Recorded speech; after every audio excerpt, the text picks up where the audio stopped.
Why, hello, all of you wonderful, wonderful people. It is your boy Rylionn, and joining me today, we actually have a special guest. Along with Lupul, we have Loki Bear. Loki Bear, say hello to the world, and the world say hello to Loki Bear. Hello. Yes, What I know. goody? Yes, and Just Lupul, of kidding. course. Yes, everybody, hello to Lupul. But this is going to be a pretty exciting week. It is week or round 6, I should say, for our SBS, and it is going to be two pretty, well-known teams throughout Mythic, and there were previous Gap teams as well. It is going to be Pref No Leash versus Sitting on Wards, and it is going to be. Like I said, it's going to be a banger 3-game series. I think it's going to get to all 3 games, hopefully. It's really difficult to say who is going to put one over the other, but I believe my prediction, if I'm not mistaken, Lupul is Sitting on Wards, and that's only because of the standings. Of course, they've been doing Yes, well of course. consistently. You gotta keep with the standings. You feel Exactly. me? Yeah, it's just a safer bet. But, Prep No Leash definitely is not out of it. They definitely can come back. They can do this. And a lot is riding on them whether or not they win this. I believe they have to win a 2-1 in order to make it into that 4th place spot, or at least help secure that 4th place spot. But That is you know, correct. it is going to be interesting, and we can go ahead. I'm going to let the teams know that we can start the draft whenever they are good. But yeah, starting on the blue side, though, we do have Sitting on Wards, and I'm going to go ahead and break down the teams here for everybody. We have Fridge in the top lane, Javi in the jungle, Luma Manny in the mid role, Dankchetta as ADC, and Agency as support. For once again, that is Sitting on Wards on blue side, and on red we have Pref No Leash, which is going to be Aki Aiden in the top lane, Jack Spectrum in the jungle, Branded Guts in the mid lane, Cowboy Eric as ADC, and Diagon's MT as the support. A lot of familiar names, a lot of familiar faces. Loki, you're new to the casting stand, so I'm going to kind of throw you in there. How are you Oh feeling no. about this team, this matchup, and everything? I mean, you've played, amongst a lot of these players as well. How are you feeling about today's game? Who are you leaning towards? Just, standings wise and everything else. If you had to make a prediction in this best of 3 series. I mean, I would have to say, just to counter you, I'm gonna have to go with Pref No Leash. Are you serious? Gonna caster curse people on your first I, time in the you know what? casting Like, couch? I got faith in them. You Okay. okay? All right. I feel that. Sorry, Yeah. Rylionn, but No, I gotta go with my gut you feeling gotta here. keep it spicy. I understand. You gotta we have to have that kind of interaction. I mean, that's how it works. Normally it's Wookie, but he's not here at the moment, so you gotta put in the spice for him at the moment. I feel you. I mean, okay, all right. What Loki? You've basically. I know that you've gone through some of these people's op.ggs a couple times. She's part of our analytics. She's part of our analytics, staff, and so she sees exactly how most of their games go. And I know that you've seen about half of these players' analytics, like their op.ggs. But based off experience of how we've seen these teams, we got to go Sitting on Wards, though. Because Sitting on Wards, they actually are. They're sleeper. They're really they're like not there, but they're there at the same time. They were in the finals last I split. They know, I but mean, were they like were with well in everything front. with everything that's going on this split, though, All right, a little bit no, lacking. They're what, in nobody. third at the moment? They're currently right now they're third place, and I honestly expected them to be up there in the top 2 at least in my eyes. Okay. No, understandable. I mean, yeah, they definitely had a lot riding on everything. That is for certain. From the last split to this one, a lot to live up to. That is for certain. And it is kind of like we did kind of put them on a pedestal, leading into this split, but they have done a pretty good job. They are in one of the top 4 contending teams right now. And with that being said, though, we're going to jump right into the draft here. So I'm going to go ahead and put that live for all you wonderful folks at home. And we have the first picks and bans. I'm sorry, the first bans at least is Gangplank on the side of Sitting on Wards. And we have Poppy coming in for the side of Pref No Leash. I actually haven't even seen Poppy. I mean, is that something on the op.gg that's been present a lot on the side of Sitting on Wards? Because Javi, I'm not too familiar with Poppy play. Sleeper top laner, sleeper jungler. Just letting you know, like Fridge. Okay, that makes honestly, sense. it's Fridge first of all, and it's one of those things where I honestly think that Poppy with the right team also could be very dangerous. That's true. Absolutely. Stops a lot of engage, by the way. Doesn't stop a Nocturne R. We have seen that in the past before, we tested that. So we just see a lot of like engage champions though being banned out. The Amumu, the Zac, the Trundle, the Poppy. I consider those pretty heavy engage champions. They have great disengage as well. The Pillar, that little force field thing that Poppy has. I mean, there's a lot there going on for each side. And Seraphine, great pick. I mean, Loki, you guys have seen this pick time and time again as well. Absolutely. Always. This is definitely Yep. a big champion that can turn the tides of a team fight. That Encore is huge. Getting a 5 or 4-man Encore hit and the Dragon Pit right as soon as you're fighting for that soul or maybe that Baron there at like the 35-minute mark, that's where it comes in the most clutch. And even landing on 2 members though, detrimental. Yeah. So So we see the Senna first pick though. Okay. Senna's a very strong. Senna's very strong right now because I think we have a marker. In Mythic we have a marker. If you have at least I think 22, I think it was 100 stacks at 20 minutes. I think that's the kind of marker that everybody goes for on a regular basis. But if you get above that, yeah. So if you get over that, then that's kind of like dangerous. That's incredibly dangerous. Yeah, and then we only have seen a couple of people though hit that 20-minute 100 soul mark, but it does happen, and when it does happen, we definitely see the impact. That is for certain though. So I think Dank Cheddar could be one of those. Do you think it's going to be like a fasting Senna, or do you think it's going to be a farming Senna? I mean, in the sense you could actually go with both because they did up the percentage of how Senna gets stacks even when she is farming for herself. Mm-hmm. But it could go either way. It could be we see a Senna Swain, so Swain could either go mid lane or in the support lane. So these are amazing picks. Also, Wukong very strong, as well. Either can be flexed top lane. Like Swain could be flexed actually in 3 different lanes: top lane, mid lane, and support. And Wukong can be flexed top lane and jungle. So it's just a mind game going on between sitting on wards and Pref Leash, because Pref Leash has also Volibear. I love that pick. Play.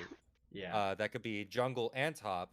Shen could play either jungle. I mean, sorry, not jungle, top or support. So it's all about how they play their lane or how well the draft goes from now on, because they could be banning out a lane that could possibly already be picked.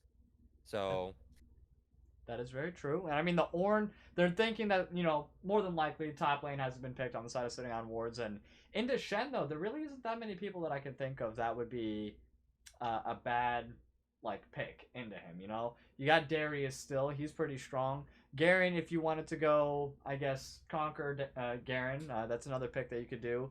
He does block a lot of the moves that Garen would do, so maybe not early on is he going to have a good time. And the tankier Shen gets, so probably not Garen. I wouldn't go with Garen. Forget that pick 100%. But I don't know. Definitely with the way that things have been going, though, like in the meta, do you consider it more of like a 4-1 kind of meta? That's how I've seen a lot of gameplay, at least played in the league. But when it comes to solo dolo time, or even flex, I get people trying to just do this 5-man comp, and I mean, what to you, Loki, right now, what is the more effective comp overall right now? Should they be playing as a 5-man squad, or should they be playing like a 4-1 or 1-3-1? What, with your experience so far, how has it been with the current pick spans? I gotta say, it's kind of tough right now because I mean, Volibear is extremely strong. Wukong is also equally as strong. So that's true. He's just been a problem all over the jungle. We've seen him in our higher elos. Oh yes. And he's either picked or banned, literally almost every single game. And there was one series where we saw him picked every single time. I think he's been banned every single game that I've played. Is it by your team that's doing it, or is it against you all? Yes. Okay. I mean, he is just that kind of champion right now. I cannot blame you. And a nice Zillion Ezreal bot lane pick. I like that. I like how everything is really on the side of Pref and Leash. I'm really liking their draft so far. Having the 2 really big super tanks. Not only that, Volibear is also He's a dueler. He can fight. We know that for certain. How many unstoppable Ooh. volley bears have you Ooh. guys versed recently? I'm gonna raise my Ooh. hand to that one because I just got my butt beat by one. But Understandable. Cho'Gath into a Shen. Um, actually, I think if I'm Twitch chat's gonna help me out with this one. Cho'Gath's E cannot be blocked by Shen's shield because it doesn't. I'm not sure exactly because I think I've done damage to a Shen with that, unless I'm mistaken. The true damage, I don't know if it ignores shields or not. I'm You're not talking sure, about from but his ulti? no, I'm just talking about the spikes that he shoots out from his E. Oh. No, I This is think the shield absorbs those. Yeah. okay. Well, I may be wrong. I'm only silver, eh. But we see a Ziggs and a. Oh no. Oh, it's a Lux. Oh, Oh, I don't. wow. Uh, Oh, I don't like Wow. this. Okay. So, both teams, but a lot on Pref No Leash is really, really, really going to be wanting like a Hex Drake or something that gives some kind of ability haste. Um, cooldowns galore on the side of Pref No Leash. I like a lot of their ultis are semi-global. We have the second lifeline by Zillion. We have the global shield by Shen, so he can come in clutch at any point in time. Like I really like that. But also on the same side, sitting on wards, you have the Senna global ulti along with the Ziggs global or semi-global ulti as well. Semi. Swain's W is practically global. So we got a lot of different things going on here, but we can only pick one side. Lupul, we'll start off with you. Who are you going with for game number 1, Pref No Leash versus Sitting on Wards? Unfortunately, I'm really gonna have to side with Pref No Leash for this draft. They drafted really textbook. They made sure that their backline is very safe, especially with that Zillion. And the Shen has the ability to jump across the map to make sure they save somebody. So even if they want to make it a 2v1, it's going to turn into a 2v2. Or if the Wukong wants to really duel that Volibear, it's going to become a 2v1. So that's my choice. I'm going to go Pref No Leash drafted the best here. Okay, no, all right, understandable. Loki, how about you? Pref No Leash Sitting on Wards, game 1, only can be one winner. I have to side with Pref No Leash. Okay, yeah, no, and it looks like we're gonna have 3 votes for Pref No Leash over Sitting on Wards from the casting desk here today. So game number 1, at least in a casting standpoint, we have Pref No Leash 3, Sitting on Wards 0 for game number 1, and I literally it has to do with I really like their team comp overall. I mean, Lupul, you said it best. They have a nasty front line between the Volibear and the Shen. Plus, they have all the poking coming in from the Ezreal, the Zillion, and the Lux. It's going to be a very difficult time to get through those two, but now you got to get through, well, the rest of them as well. Plus, you have the Arcane shifts, you have the ulti coming in from Zillion. Not really anybody that can get through to the backline. I mean, Wukong, he could dash in once. He has 2 knockups, but he's not getting through all that. I don't think so. I mean, the Zillion bombs are also such an annoyance if somebody actually if they actually get into that situation. Absolutely. It's not fun. It is never fun because then you're Absolutely. CC'd right in the between. Hey, look, there's the front line, there's the back line, and between those 2 places, I don't want to be there. That's true. That's true. I mean, it's really good. I mean, they do have the sieging aspect on the side of Sitting on Wards. They have the constant split pushing as well. The only thing is that Shen is going to have to be the answer for all of that because more than likely he's going to go teleport. So he's going to be mobile in that regard. Plus he has his ultimate as well. So either Wukong or Cho'Gath, and I think it's going to be Cho'Gath top lane with Wukong jungle, but that's just my opinion. It could be a Wukong top lane with the Cho'Gath jungle. Don't see it that often. Doesn't mean it doesn't happen though. But are they going to sit there and do the 4-1 in that regards, or is Cho'Gath going to be a part of the team fights, and then Shen can sit there and split push, ulti when he needs to, and then teleport right back to top lane or bot lane or wherever he wants to go, Actually, and keep on pushing. You know what could tell us exactly what they're planning on doing, Rylionn? What? Our sponsor. Oh, that is a very, very good point. And I mean, what is this Procomps thing that you talk about? What is it? Can you go into more detail for me? Of course, my friend. Of course. Pro Comps is a tool for League of Legends teams, coaches, and individual players that want to take their game to the next level. They offer live insight and suggestions, such as power spikes, champion suggestions, and useful warnings that will help you make the best possible selection and outcome. Not only that, but they have counters and synergies, tier lists and patch updates, comp builder, and so much more.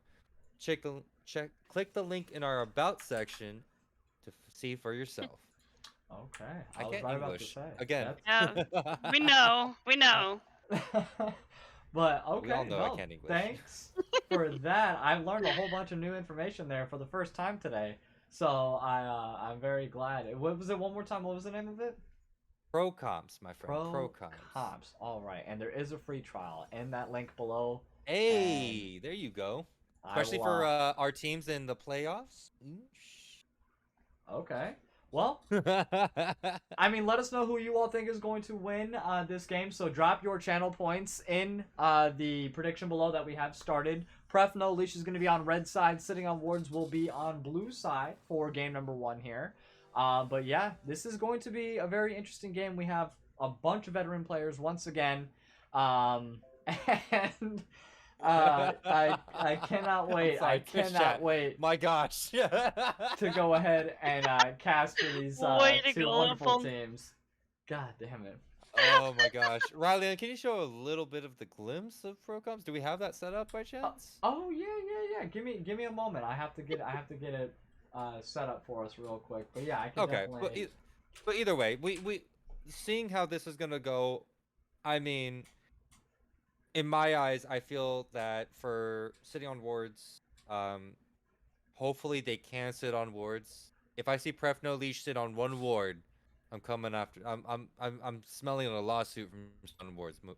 By the way, but I honestly think Pref No Leash is going to do a split push comp. If they can get the Shen ahead to the point where even the tank Shen can do damage, then that is actually kind of terrifying. But Cho'Gath would also get us tanky. Possibly. That's just what I think. They'll be able to. Pref No Leash will probably be able to get through a 1-3-1 even. Understandable. I mean, I would hope so. I can think that on the side of Pref No Leash, they really do have the perfect comp. I really like the Volibear. The Shen can just go wherever he wants. This is going to be an easy 4-1 comp for the side of Pref No Leash. That's not even a question. Let me go ahead. I'm going to transition real quick here to our pro comps, just visual, so that way you all can see that as well. Yeah, we just want to give you a quick glimpse. A quick little glimpsy glimpse. So we have here blue side, so here it is. Yep, Cho'Gath in the top side, Wukong in the jungle, Ziggs in the mid lane with the Swain, Senna bot lane there on the side of, once again, sitting on wards. And then for Pref No Leash, we have the Shen in the top side, Volibear in the jungle, Lux in the mid, Ezreal in the bot lane with Zillion down there as well. And they show you all sorts of scaling, power spiking, skirmishing analysis, objective priorities. When you go into the team insights as well, it lets you know, hey, who has the better what? Blue team obviously has the better siege. They have the Ziggs. And then they also say that they have a siege comp, quote unquote, on the side of red as well. And I just think it has to do with the poke that comes from these three players, Zillion, Ezreal, and Lux, really, in my opinion. But with that being said, let us go ahead. We're going to cut it to a small little intermission while we get ready here for game number 1 and get ready for the in-game delay as well. Do not go anywhere, though. We will be right back.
All right, hello, all of you wonderful, wonderful people. It is your boy Rylionn, Lupul, and Loki bringing you all the action here. Game number 1, it's going to be Sitting on Wards versus Pref, no Leash. Sitting on Wards is on blue side, Pref, no Leash is on red side.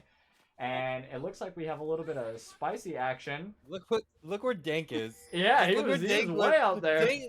Dank did a secret agent, like Solid Snake move right there. Dun dun dun dun.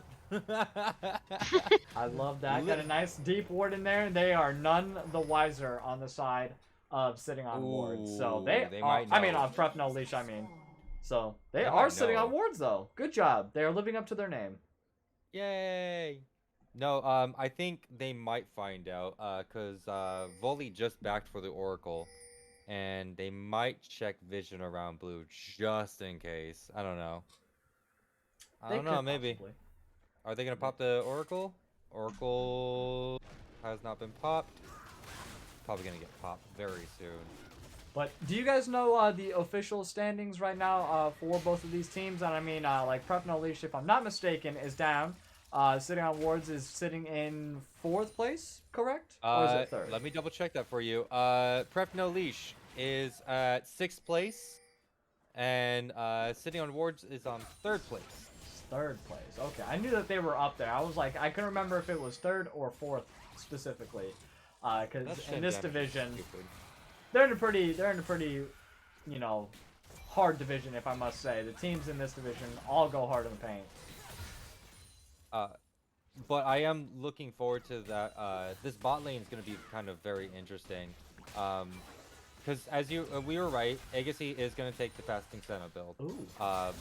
But, you know, Ezreal does do all that damage and so much more. That is very true. And I mean, like, what is one of your, I guess, preferred champions, Loki? So in this matchup, I mean, would you rather be on the Lux Ezreal side, or would you rather be with the Senna Zig side, if you were preferred? I mean, I would rather be on the Ezreal Lux side because Lux is a terrifying champ to lane up against. Fact. After the binding, Always it's is. kind of downhill, you know, come later games. Yes. But we did see a nice little gank in the mid lane there. Luma Manny was forced to go ahead and flash a little bit early, so now it's going to be down for the next 5 minutes. Zillion, I'm still a little bit surprised, is in the mid lane. I just kind of like, I know what I said earlier, but it's still kind of a little bit shocking. Hold on 1 second. The binding's going to land on Agency, forced to flash and cleanse at the same time. I think that might have been an accidental misclick, but sometimes your nerves get the better of you, especially when you're you know, being hosted. That's, yeah. Oh, absolutely. How do you feel about that? Like, yeah, being on camera versus just playing a normal game. Is it any different at all, or is it like the same feeling to you? Oh no, it's totally different. It's totally different. Is it scary different, or is it yeah, just... like bad, or like how? I mean, I get nervous. I'm not gonna lie. It's just like, damn, like at least 20 or 30 people are looking at me right now. Maybe. not including my own teammates and the enemy team. Right. I mean, I know my team gets nervous when they're on camera because literally everyone's judging you, and I mean, they're not wrong. So. That is true. I mean, it's all a matter of perspective as well. So it is a little bit different. I know there's the delay, so we're watching them play from a couple of minutes ago, technically. But, you know, they can, if they're tuning in, they're still allowed to, like, listen, I believe. Or is that illegal? I think that might be illegal, actually. No, they can still, I guess they can still listen, per se. Sometimes, I mean, I'm not gonna lie, back when I was at Next Rising, WG used to have the Twitch the stream open on another monitor, and he would just be, you know, watching it while he's also playing. Yeah. But I do believe that this bot lane is going to be very painful. Hold on 1 second. Another gank here into the mid lane. Luma Manny, though, doesn't have the flash this time. The Ignite, no, neither one of them have Ignite. Never mind. We have a bunch of teleports with no Ignites. Akiaden actually opted in for the Ignite on top lane. That's a little bit surprising. But almost gets the kill on the Luma Manny, but does make it out with a sliver of health. Still not basing, though. But I do believe, I'm actually quite surprised Javi has been taking it slow during this. Keeping like a bit ahead of the of Jack. Javi has been doing. The flash forward Oh, from Branded Guts to land the bomb, and that's going to be a first blood picked up by Branded Guts. Totally worth the flash. He knew that. He knew that Luma didn't have a flash or enough mana, essentially, for anything. So, great job. Good pickup, and walks out of there. No worries. Pref no Leash is like. I mean, I guess I could say that the only weak link right now for the side of Pref no Leash, because each lane is doing work. Like, look at that. Yeah. Like Ezreal damage, especially Sheen tier, you're doing all that damage. Absolutely. But the weak link, I will have to say, is going to be Aki Aiden, because I mean, Fridge is just going to be clearing those waves, able to shove it in. The Cho'Gath passive is a thing, but it's just gonna Aki is just gonna be that extra utility that the team members need to make sure to stay alive. Because later on, like Aki can teleport anytime, make it like a 3v2, 1v2, like I said earlier. But this time he has Ignite. So instead of teleport like we thought he was gonna take, he has the Ignite, which gives him extra utility to help make that big difference. All right. No, understandable. And, I mean, it's really early in the game. We only seen one kill so far at the 6-minute or almost 7-minute mark here. I mean, like, are you guys surprised at all at the pace of which this is going? I definitely thought this was going to be a little bit more action-packed than some of our other games, but one kill, 7 minutes in, like, definitely not what I was expecting here. Loki, you getting bored yet? You falling asleep on us? I know, she's You like, know wow, what? this is my competition? I called it, okay? I called it. Pref no Leash. That's...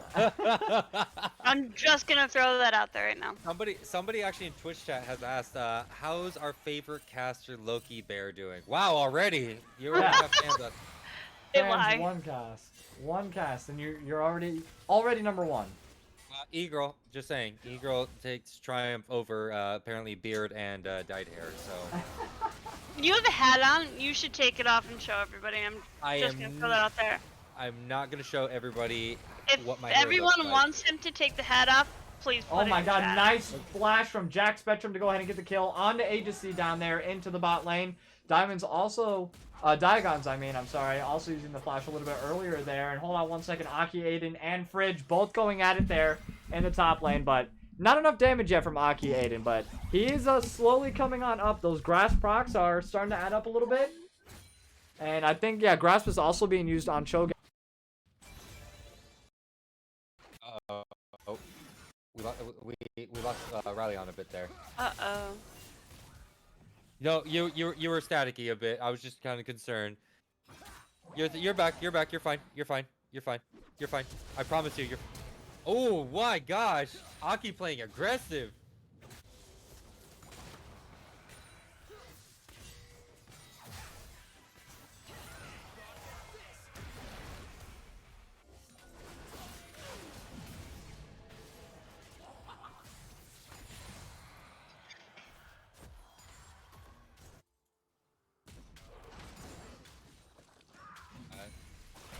It is a Mountain Soul.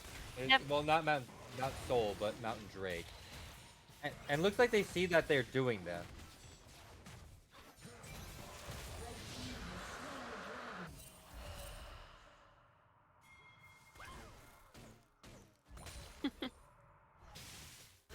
Right? They can't seem to hear you according to Twitch chat. You might want to double check. Yeah, let me double check on that.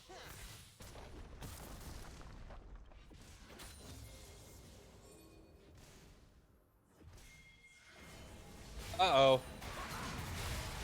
Well, it looks like they're going to get to a fight. And then all of a sudden, Javi jumps in. Here comes Branded Guts with the ultimate. Aki Aiden with the ultimate as well with the taunt. Branded Guts gets saved by the ultimate. Lumen staying alive with the ultimate, able to nuke everybody. Agency roaming up from the bot lane. Jesus. 2 for 1 Oh, side boy. of Pref no Leash. Hmm? Gee, Buzz. Here we go. They can't hear you at all, sir. Yes, they cannot.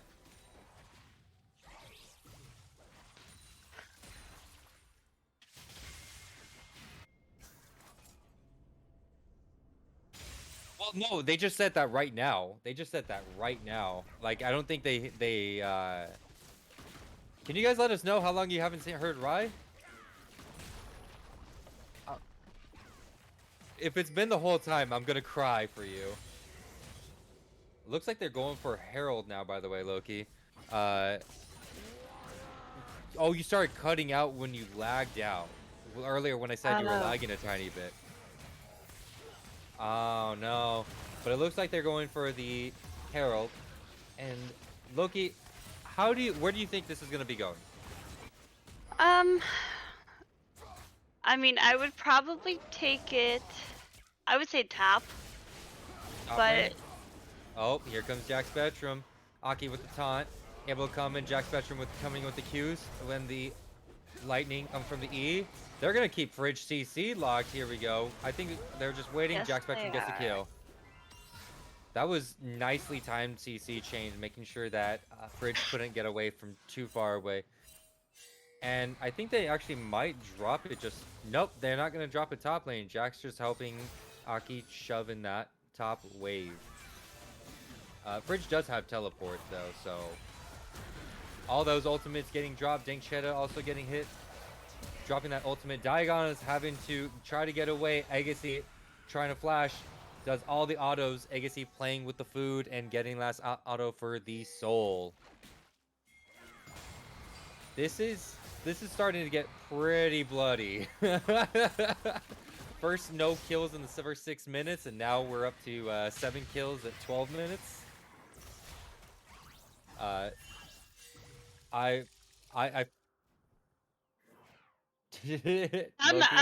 here, and Lupul told me that there was no out, so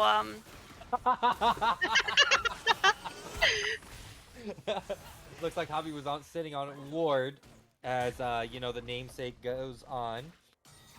But it does look like that bot lane is starting to get stronger on the side of sitting on wards.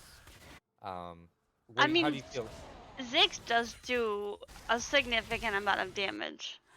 However, you still have the Ezreal and the Lux combo, especially with the starting item so far, but the Leandries is definitely going to cause damage later on.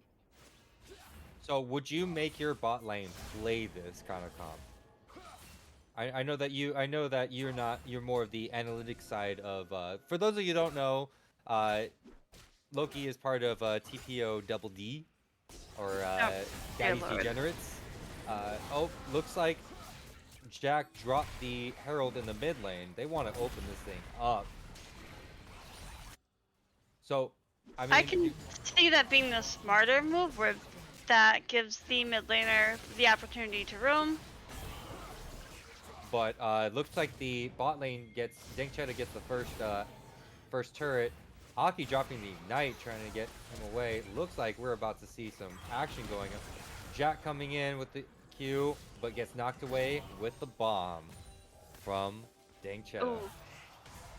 Ooh, looks like this might be a 3v4, but it could be turning into a 4v4. Dankchetta dropping the ultimate. Oh, here comes Branded Guts with the teleport. I don't think they see it. I think they all see it. Hex Soul just popped up. Where would you target first, by the way, Loki? Who would you target first into this team fight, going into this little team fight? I mean, I'd probably go for, I'd probably target the Lux because she does have that. Oh, here comes Javi with the ultimate going on to Cowboy Eric. Dagon is dropping the ultimate. Also with Cowboy Eric. Lumina pops the ultimate. Jack Spectrum also pops the ultimate. Everybody's popping ultimates left and right. Fridge is in the top lane free farming, by the way. And I believe Javi has vision on this. So it's going to be a 50-50 smite. Red team gets the dragon, and Javi dies for the dragon. Branded Guts able to zone off 3 of the members of sitting on wards there. That was actually well played. I mean, sure, Fridge did get a free turret of 120 CS to 88 CS. That's a huge difference. So it is, but they also have the 2 dragon lead. But they are down about 1k gold. And you think that the 2 dragons is significant enough for all that?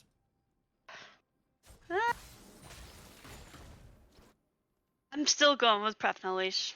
Okay, all right. So we're going with Pref no Leash still. I Okay. mean, I'm gonna side with them, so. Okay. So you're not changing any of your calls. You're just saying Pref no Leash. Absolutely not. I'm Pref no Leash all the way. Okay. All right. Hey. Oh, Diagon is just. I mean, hey, that Lux ultimate comes up what once every 20, 30 seconds now. I mean, Levels- that's what's the most terrifying of, like, the amount of damage that Lux has the ability to output. I mean, but the thing is, I'm gonna give you a counter argument here. Fridge is gonna get big. I'm talking very big. Do you think that's gonna be a problem for Pref no Leash? Agassi Could dropping be. this root. Diagon is getting ulted by Branded Guts, saving. But here comes Javi. Branded Guts stepping up a little too far. Has to flash out. Getting the CC chain onto Javi. Javi taking one turret shot. Has to back off. Lux had to pop the heal there to keep both Branded Guts and her alive. Oh, Agassi missing the root. Diagon is throwing the root out. Javi like making sure he gets it. Jack Spectrum also popping in. Jack Spectrum ulting in right on top of Javi. Going on a killing spree. 4, 1, and 2. But here comes Fridge. Like, this is the problem child now. I think this will be the problem child. It's potential, but you have the volley that's significantly ahead. I mean, but like, you saw what 2 turret shots did to that champion. Like, has a Frostfire, has a tier, has 139 farm. It barely tickled. Doesn't have Pref no Leash.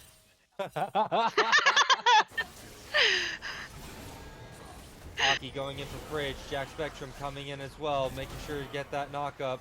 Fridge flashing over. Nice flash. That was a good Diagon flash. is getting ulted by Branded Guts. Able to stay alive from Dang Chetta's ultimate. Branded Guts has been getting those ults. Very nice. Lumen popping that ultimate, trying to deter people away.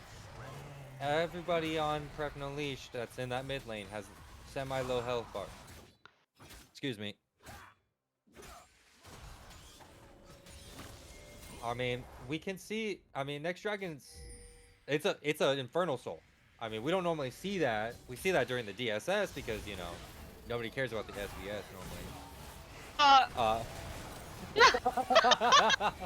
That's so rude. Hey, DSS gets the better dragons all the time. They're fighting over dragon here. They're trying to Cowboy Eric's in a very bad spot. But here comes Aki ulting to start to save. Jack Spectrum's on the other side of the wall. Dink Shed is making sure to keep everybody away. And here we go. Herald number 2 goes over 2. Sitting on wards. Pref no Leash couldn't really do much there, or else they were going to just give everything away. And I think everybody's going to be making their way to that dragon. So now that I think that the Aki doesn't have ult, and Fridge has teleport. Again, who do you think is going to be the target for this team fight if they do have a full-on team fight? I mean, that show's gonna get big. I told you. I mean, with the Frostfire, like, that's definitely gonna be the advantage here for top lane, and I don't know. I mean, yeah, it's hard for me to tell at this point, but I mean, they just dropped Herald. Is Pref no Leash just gonna walk away from the Herald that's going in? Aki getting in the taunt. Javi and Agency and Dank Cheddar all collapsing on him. Brandon Guts gets the root on Fridge. Here comes the CC chain going on to Fridge. Lumen jumping on Cowboy Eric from behind. Has the ult popped. Javi wanting to go for the back line. Jack Spectrum very split off from the rest of the team. Fridge getting CC'd. Brandon Guts trying to get all the CC. Aki with a very low health bar. Has no ultimate. Cowboy Eric pops the ultimate. So does Agassi. Now here comes where it's starting to get very low health bars. Pref no Leash should just walk away. Jack is not wanting to. Nope. Nope, there goes Oh. all those Leandry procs from Oh. the Swain. Yeah, because you have 2 Leandries on Swain and Ziggs, so right There, it's gonna start getting. It's gonna Yep. hurt. Yeah. And I think that elements. By the way, I think you are correct. I don't think they really have an answer for it because they're just gonna go straight for Baron. They were so low health that they couldn't do anything. I mean, the closest person that can get there is what, Brandon Guts, but he's sitting right on a ward. And Dankchetta dropping so much damage that Brandon Guts is gonna pop. They let go of the Baron, but they're going for the kills. Brandon Guts having to pop ultimate. Cowboy Eric getting ulted on by Javi. Javi does this double spin. Here comes the ultimate, the taunt from Aki, and also the ultimate from Diagonus. Cowboy Eric also popping the ultimate. Lumen sitting in the front line with Fridge, just taking all the damage, making sure that everybody backs off. Jack wanting more though, has no ultimate. Oh, Lumen kills Cowboy Eric with the W, right underneath his own turret. That just made me very sad. Gosh, Jack has no idea. Oh no. Here comes Fridge versus Jack. Jack has the ultimate for Maki. There we go. That's how you kill him. So, that was a great play right there. Hey, they need to shut down Fridge. Fridge just has let's do a quick stack check really quick. According to this, I can't click on Fridge while he's dead. But we have Agassi with 63 stacks on their passive. Lumen having 29 stacks on their passive. And as soon as Cho'Gath gets back up, I will double check on those stacks for everybody. But these are scaling champions. Like there are so many stats are to be gained for both of these. And I don't know how Preferably Leash is ahead in kills, but they're down in gold. How do you think they're going to end this game, even with a Cho'Gath? Like the enemy team has all these scaling champions. On top. On top? Yep. Okay. Okay. Listen,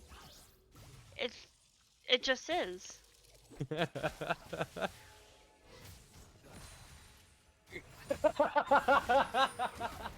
I don't know if you guys have. Rylionn, I don't know. I don't know if you guys like Riley. You guys can't hear Rylionn. You guys can't hear Rylionn, but he's enjoying this, sitting in the back seat ever since like he's dying over here. Dankchetta doesn't.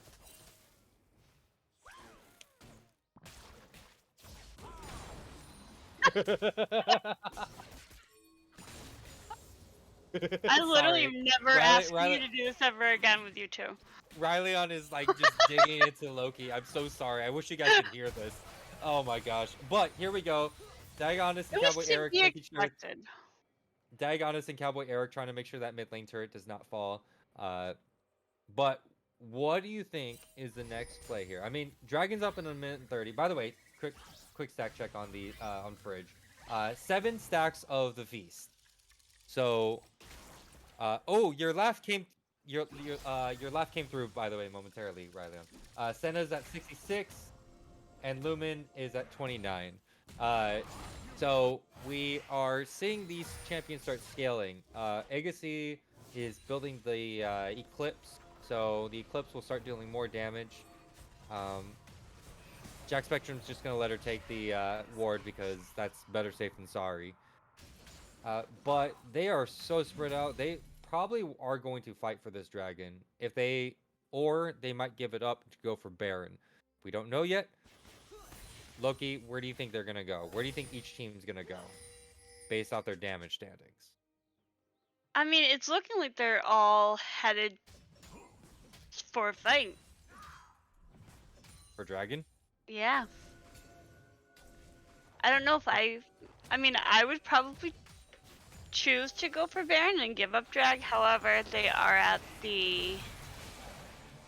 This would make them tied. Yeah. Oh. Fridge. Yeah, we all agree with the elements, by the way, because this is great. Branded Guts getting poked down by both Dank Shadow and Lumen. Here comes Jack with the charge in. Diagonus is shut down over on Dank Shadow. Lumen knocks out Branded Guts. Jack is taking so much damage, has to ult out, but Lumen is following close behind. Aki is right in the middle between Fridge and Agency. Jack is getting seriously attacked by Lumen. Lumen flashes over to get Diagonus and Cowboy Eric. Fridge getting Diagonus. Lumen getting Cowboy Eric. That gives them Dragon number 2, giving them a Mythic Ace. That was such a split fight. That was such a split fight. It was. I mean, Dank Shadow has enough time to come, like, respawn, go over to the, teleport back in the mid lane, start shoving the mid lane while the rest of their team just takes Baron. Because, I mean, Dank Shadow is probably the best person to start taking turrets during this. So, are you still sticking 100% with Pref no Leash? I already told you, I'm not changing my vote. Okay, alright, hey, I have to disagree with you and Rylionn at all times, so... I mean, you disagree with me anyway, so... That is very true. I will say this, though. Dank Shadow is really doing... the CS difference is a lot. If we take a look at the gold difference, by the way, most of the gold is all the way, like... There's a 2k gold difference in top lane. There's a in favor of City on wards. But mid lane, jungle, I'm sorry, has a 1k difference. Pref no Leash. Then there's Swain's ahead of the Zillion. Then look at the gold difference for the bot lane, right there. I mean, it's yes, insane. And there is a massive like CS difference there, but hey, you can always come back. And I'm still rooting for it. It's okay, they scaled. Oh, here comes Jack. Jack gets CC'd by both Agency and Lumen. Takes so much damage. Agency pops the ultimate. Here comes Fridge with the teleport. Javi going after Branded Guts. Branded Guts trying to stay alive. Able to get up without popping the ultimate. Javi dealing so much damage. Cowboy Eric trying to deal some cover fire. So is Diagonus. But both Lumen and Agassi are there. Fridge is just wanting to shove everything. Here comes Dank Shadow dealing all the damage to the turret. They are going for the inhibitor. Are they going to just let them walk away? They can walk away here. Yeah. Legitimate. Yep, they're just going to walk away. No. This is such a better siege comp than, like, according to pro comps, we did see that they both could be a Jack, what are you doing over there? Oh, Jack getting stuck in between a rock and a hard place. Lumen popping the ultimate. Jack getting ulted by Branded Guts. Branded Guts able to get the double bomb. Diagonus getting the CC down. He gets out. He lives. He does. I mean, but look at the siege potential. They have Baron. Sure, Pref no Leash has the wave clearing potential, but not against Baron minions. I mean, I do have to say with Ziggs, you do have the ability to clear turrets much quicker than Pref no Leash does. Next dragon is up in 1 minute and 30. Baron's up in 3 minutes. The gold difference just jumped to 7k gold difference. I mean, objective bounties are up, but it takes all Pref no Leash has to make sure that they are staying alive in their own base. Game plan, Loki? Do you have a game plan for them to get out of hole? No, I'm thinking. I'll get back to you on that one. Okay, you'll get back to me on that one. Okay, all right. I just had to ask. I understand you want to stick to your guns, but I mean, there is a time of day where you say, yeah. The gold difference is kind of. Oh, here comes weighing Jack. in favor. Does it look like a team fight's going on? Yep, Javi and Agassi are going to join the fight against Jack. Nice flash from Jack. Javi is going to keep chasing. Lumen's ultimate is popped. Cowboy and Aki are able to get away. Diagonos is looking for wards and trying to deal some damage to Fridge. I mean, Dang Cheddar is just pushing, splitting topside.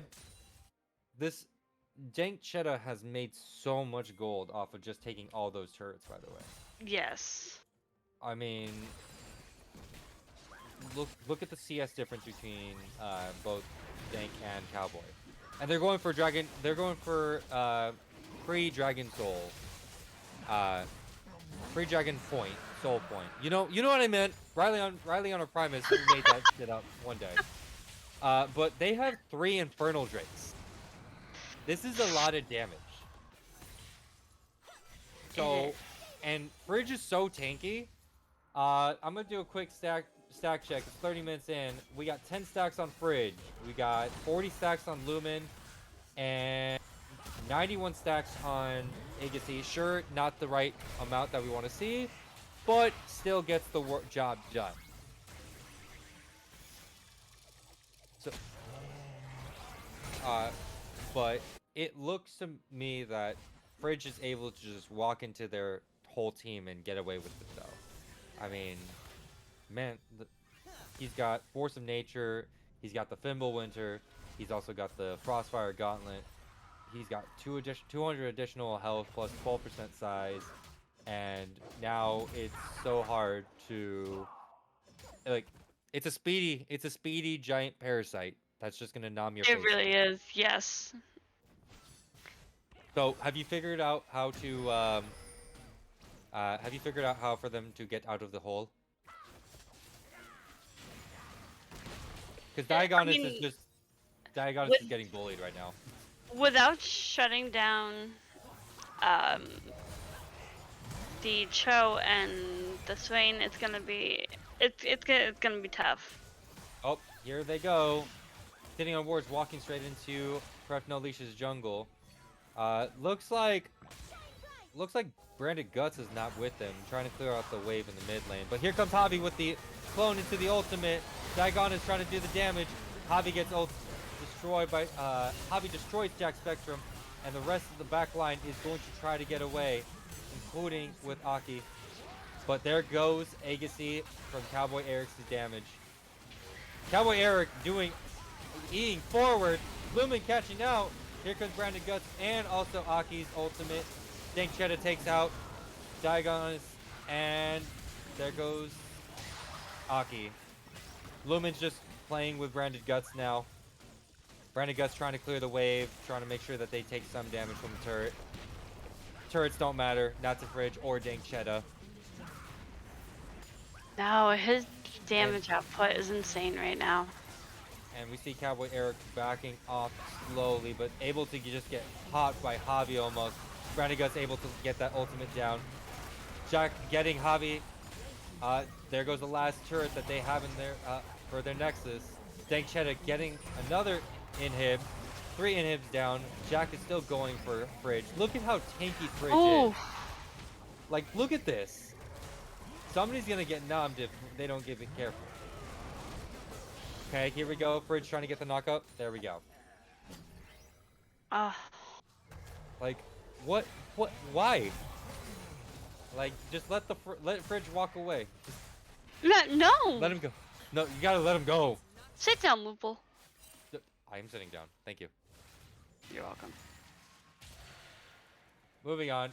Branded Guts. Look at how much damage just from a W from Lumen. And then Dank Cheddar just throws the ultimate. Like, this, they're making a break for it. They're making a break for it. There's Lumen trying to, dealing all the damage to Branded Guts. If Lumen gets into that pit, it's all over. There's a double bomb. Wait, Dank Shadow's right, just playing solo queue in their mid lane. Legitimately, he's playing solo queue in their mid lane, and here comes Fridge, ready for this Baron. Oh no. Alright, so Jack does not have ultimate, but does have flash. So, Look, and all the supers going inside their lane. Dang Cheddar flank, getting them away. Here comes Jack with a steal! Jack steals it with the smite, able to ult over the wall. There goes Aki. Jack is trying to get away from Dank. But Diagonus can Diagonus and Cowboy Oh save no! it? No, they can't. Diagonus Oh, dies no. to minions. And here comes, play the Imperial March, son. Dun dun dun dun dun dun dun dun dun. Hop. Wow. And there goes game number 1. Sitting on wards. Takes it. That was. So you still holding your guns? You still holding your guns, Loki? Of course I am. All right, we're going to go to a short intermission. Hopefully, we can get Rylionn back. Yeah, I but kind of we hope will- so too. I mean, it says my mic is moving, but I have no idea if they can actually hear me or not. So I guess we'll have to wait. By and the see. way, we will be right back. Yep, we'll be right back.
right. Hello, hello, all of you wonderful, wonderful people. I hope that you can hear my voice. I know this is like the 15th time that everyone else has heard this today, but I'm your boy Rylionn, and joining me today is Lupul, Loki, and now above me we have Juggernaut.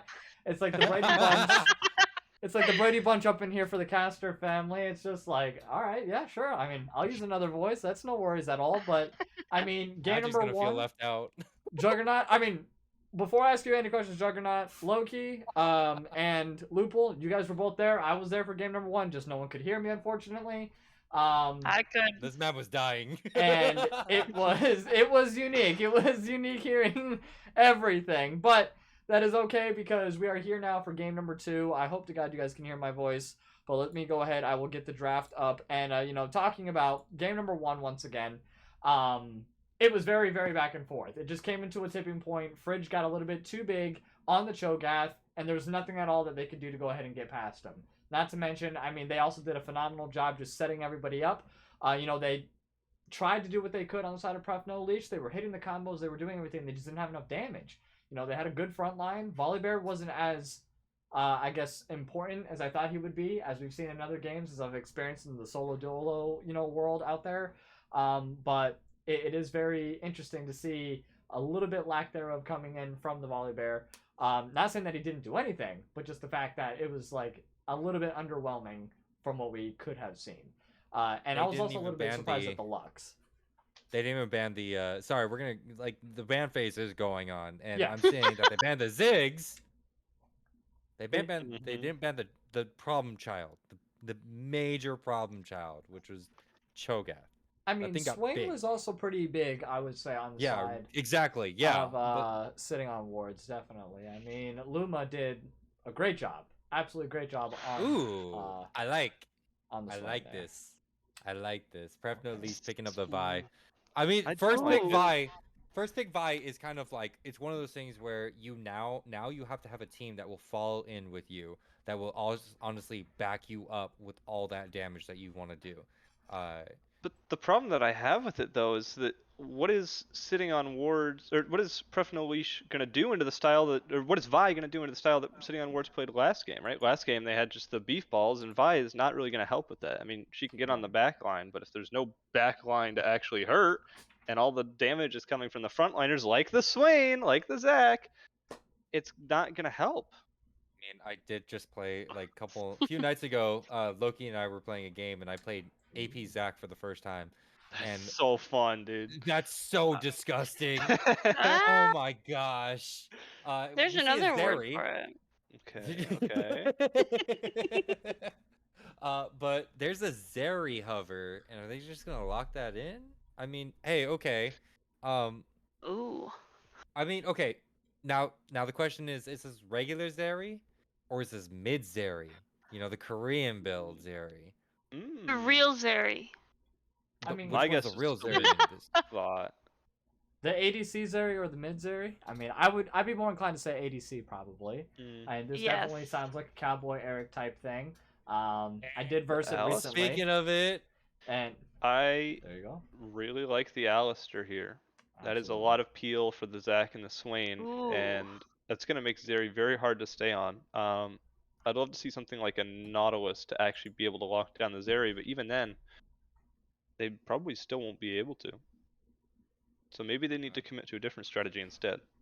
But the Jhin lock-in, it's a good lock-in. The Jhin is actually, it outranges Zeri pretty well. And I don't think that later on to the game, sure, Zeri has the mobility, but Jhin has the one-shot potential with that 4-shot. I know But- Zeri's got my vote. You're siding with Pref no Leash no matter what we say, are you? Absolutely. I already like knew it. this. I love the confidence. Everyone thought that I was making fun of her. By the way, I wasn't. I was saying, "Wow." I was admiring you standing by Pref no Leash. It was just for the simple fact because I Tenacity. picked them. It was like, no. I loved it. I loved every second of it. But we see a Garen and Morgana ban. You know what? I understand the reason why Morgana would be kind of thrown out there, because that's a CC chain. That's a major CC chain that they can be doing. And that black shield. Black Shield Yes. really screws over Vi. There you There's go. And Then they Shogun, yeah, give the man. Shogun. Yeah. Damn. I was that's the thinking that one. needed to happen. I was It- waiting for it. I think everybody was holding their breath. If it really happens, I think everybody was gonna cry for Pref no Leash. But But I mean, instead, they choose a Mordekaiser. I'm really worried for Pref no Leash here. They do not have the DPS to deal with this stuff. They're gonna need to pick something that I can think you seriously guys shred tanks. are underestimating them. Okay, I- all right, fine. Maybe then. a All right, GP. Maybe a GP. you say GP. What else? What's two options? What's another GP's option? banned. that they Never have? mind.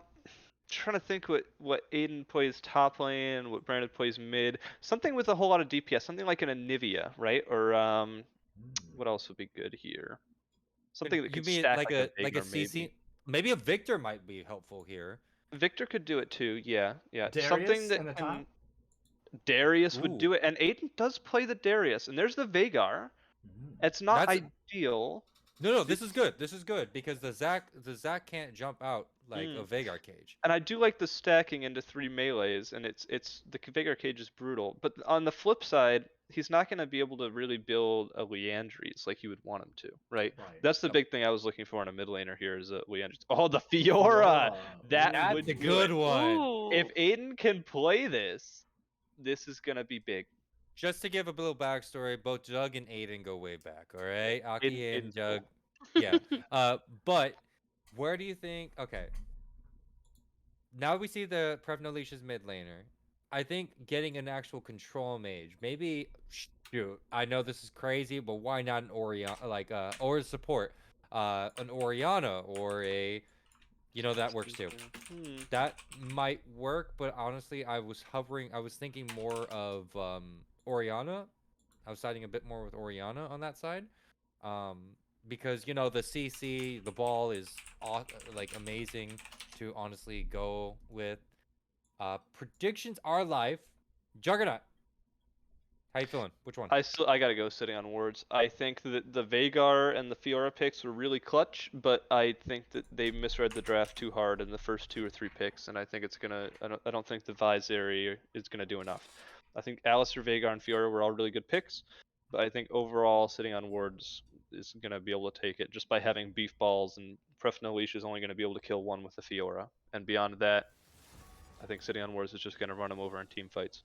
Now, if they can get a good split push off with the Fiora, that might be a different story, but I still favor sitting on wards overall. Rylionn? I am going to go with Pref no Leash. I do like the Veigar pick. The infinite scaling is wonderful. Plus the Alistar as well. He's the best tank in the game overall. Most tenacity. He could definitely tank a lot of the stuff that they will throw at him later on.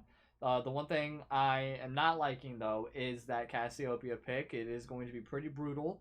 She has the range, she has the DPS as well, to really focus down any of the squishier targets. Vi is the only one that, just like Jug said earlier, can really hop onto the back line. Nobody else is going to be able to follow her, really. She's going to be taken down pretty quickly.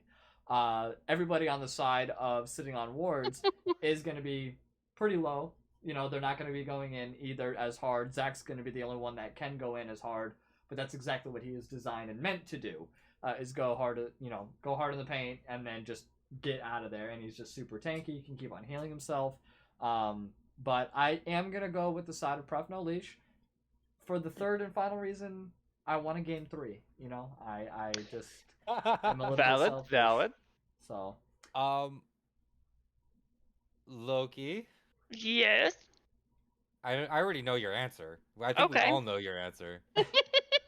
Okay, so should I Pref just skip you, or do no you have a Don't reason? you dare skip me. Okay, I was gonna because- ask if I should or not. Veigar. I gotta give it to Pref no Leash, especially for that Veigar. Okay, that's it. I mean, Pref You're no sticking to Leash. your guns. Veigar's Yeah. Sticking with your guns. Let's make it all well rounded. Let's have a 2 for 2. 2 for 2. I'm gonna side with Juggernaut here and go with sitting on wards. Their initiate is insane, especially with the Zac. Zacs can get very tanky very quickly. Sure, the Alistar may be able to knock the Zac away, but the follow-up from the rest of the team is immense. Also, Mord can turn the sitting on wards is strong, either a 4v4 or 5v4. And if I don't know, if Javi and Fridge work together, it'll always be a 2v1 in the top lane, no matter what, because that's just the way sitting on boards plays. But that being said, I honestly think that sitting on wards did draft better than Pref No Leash. I will say That's just me. That's just me, though. well, obviously I agree, right? Because I already said it. But I will say I do think one thing that Pref No Leash has going for them is scaling this game. Last game they got outscaled and they weren't able to do anything. I think this game they scale a lot better, right? The Zeri, the Veigar, the Fiora. I don't see anything to match it on sitting on word side except for the Cassiopeia, right? That's the only thing that's decent at scaling. So if this game goes too long, I think Pref No Leash has a better shot than I originally gave him credit for. But I still favor sitting on wards. Yes, of course. We all must all bow down to the mighty ex-kings and or queens. I don't know, your choice. But everybody, all viewers at home, please let us know what you think about That's what matters. who's gonna win game number 2. That is exactly what matters. Magic, I hope you can hear me. I hope you're using all 100k of your points. He's not going wish to. you were. He's not going to. I already know. But I'm gonna drop 5k on Pref No Leash right now. You know what? I will match that while we're waiting for our new lobby to get going. I will Excellent. match you. Excellent. And I will put a 5k as well, my friend. All right. I hope you put it on Right. sitting on wards. Okay, good. Yes, yeah. I did. I did. No. You just put it, you put it on Pref No Leash. I would have been like, all right, let's go.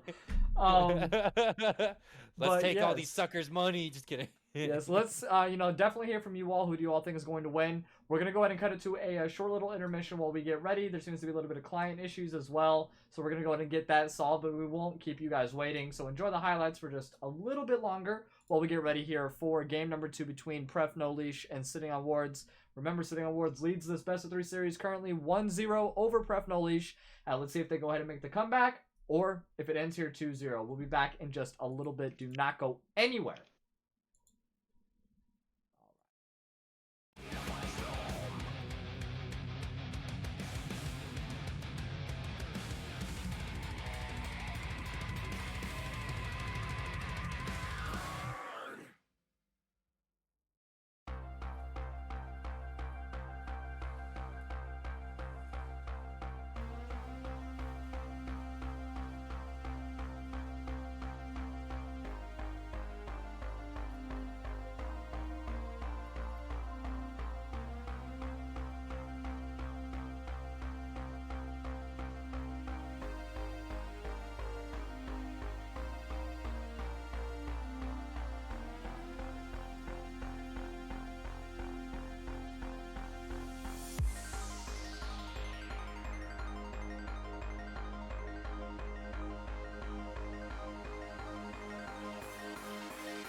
I breaking through?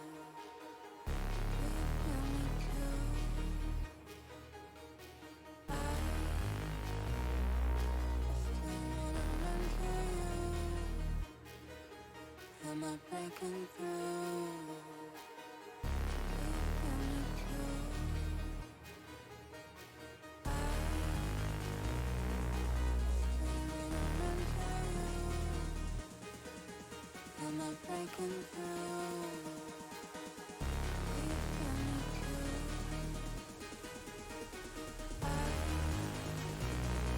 I still wanna run to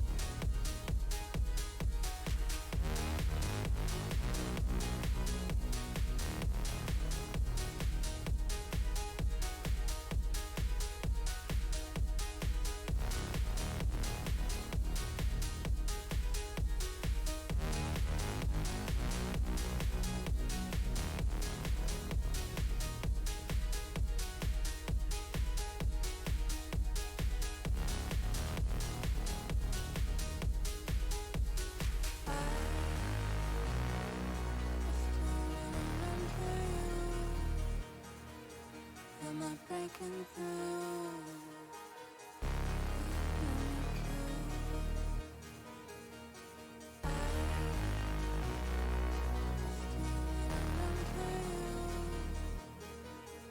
Am I breaking through?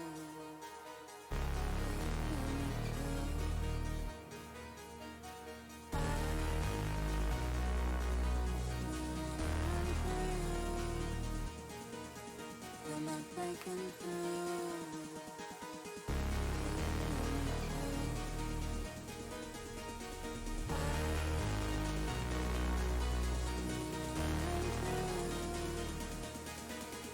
Am I breaking through?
right. Hello, all of you wonderful, wonderful people. It is your boy Rylionn, Lupul, Loki, and Juggernaut all here bringing you game number 2 action between Pref No Leash and Sitting on Wards. And currently Sitting on Wards leads the series 1-0 over Pref No Leash. And let's talk about a little bit of last game, you know, the setup. What do we see the same? What do we see that's different? Lupul, go ahead, start us off, man. All right, so we see that Aki is playing a bit more of an aggressive top laner. That's a bit different. But we see Fridge playing another tank.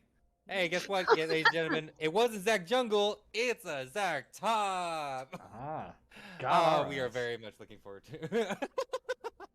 I'm hyped. I love Fridge's off meta picks. But we go into a pause. But Oh. so while we go into this pause, though, Oh. we see Javi being able to play a bit less mobile champion. Lumen playing a bit more of a not as controlly mid laner, because Agassi took the Swain this time, and Dank Cheta, you know, being able to deal the damage with the Jhin, Agassi taking the Swain, which is very controlly. I like it. But Jack took Vi, which is going to help get to the backline. Here we go. We're back into it. Branded Guts playing Vigar. So there's going to be a lot of stacking this game. There's going to be a lot of stacking. Cowboy Eric and Diagon is both taking Zeri and Alistar, respectively. I am looking forward to how this bot lane is going to play out for both teams. Because as long as both teams are perfectly fine and play the way it should be, I honestly think that Agassi and Dank Cheta are going to be ahead. There's a bit of a delay there. I don't know what the heck happened to my screen. But honestly, the top lane is going to be the one that I'm looking forward to. What about you, Juggernaut? Well, I think the top lane is definitely going to be one of the more exciting lanes. I think mid's going to be a bit of a farm fest, and if Pref No Leash plays it right, bot lane should also be a farm fest. There is a lot of poke going on in the bot lane, so really we should expect to see Sitting on Wards ahead in the bot side. But if they're not, then I definitely favor Pref No Leash going into like mid. The top lane trading a lot going of on. action, going on in Aki Aiden's favor, getting the Conqueror stacks all the way up max, and then just having Fridge back off from there. And it seems like he's gonna have a little bit of a better time dueling later on in the later levels, especially after level 6. But definitely level 3 moving forward, he'll have a better time here. But I don't know, Aki Aiden on the Fiora. You know him a little bit better than we do personally. I mean, you've versed him time and time again. You've probably known him for quite some time. I mean, Juggernaut, how's his Fiora? And, I mean, have you even seen him up against a Zac top lane? Nice Hold on flash. 1 second. Diagons, yes. Great flash on the Aegis here. The tower is going to go ahead and assisting getting the first blood. The Ignite's going to go off. Flash forward from Dank Cheta. The Ignite's still on, though. And Cowboy Eric is going to get exhausted. Slows it down. That 40% damage reduction does allow Dank Cheta to walk away, but that's going to cost sums for no sums. Cowboy Eric still has cleanse, still has flash available, so that might give him a slight advantage if Dank Cheta tries to run for it out here. So let's see here. Okay, a nice gank is going to be coming in from Jack Spectrum as well. The Q doesn't hit, but doesn't matter. Cowboy Eric follows it up and gets the kill off on to Dank Cheta. 2 for 1 so far. 2-0 on Cowboy Eric Zeri, and I don't know if you guys have versed Zeri at all recently, but definitely one of my least favorite ADCs to go up within the past couple of weeks, that's for certain. Really? I thought it would be like, yeah, you know what? Zeri is kind of a mobile pain in the butt. Yeah, sure. Give an AD carry a talent ability. Great idea, Riot. Great idea. Right, yeah. Infinite Don't be slows, it doesn't even matter. Like, it's just mad annoying. Loki, how you here feeling we about go. these lanes, though?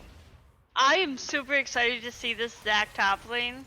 I do think it is going to be a blood match mid lane with 2 very scary champs. Zeri is definitely, I think, like her abilities goes and the Cleanse wall flash thing. again. Hold on one moment here. Nice. Another game coming in from Jack Spectrum here. 3-0 now onto Cowboy Jeez. Eric. Set up perfectly. Dwayne Wade, Dunkaroo style to LeBron James, Cowboy Eric. And great move. Oh I my love gosh.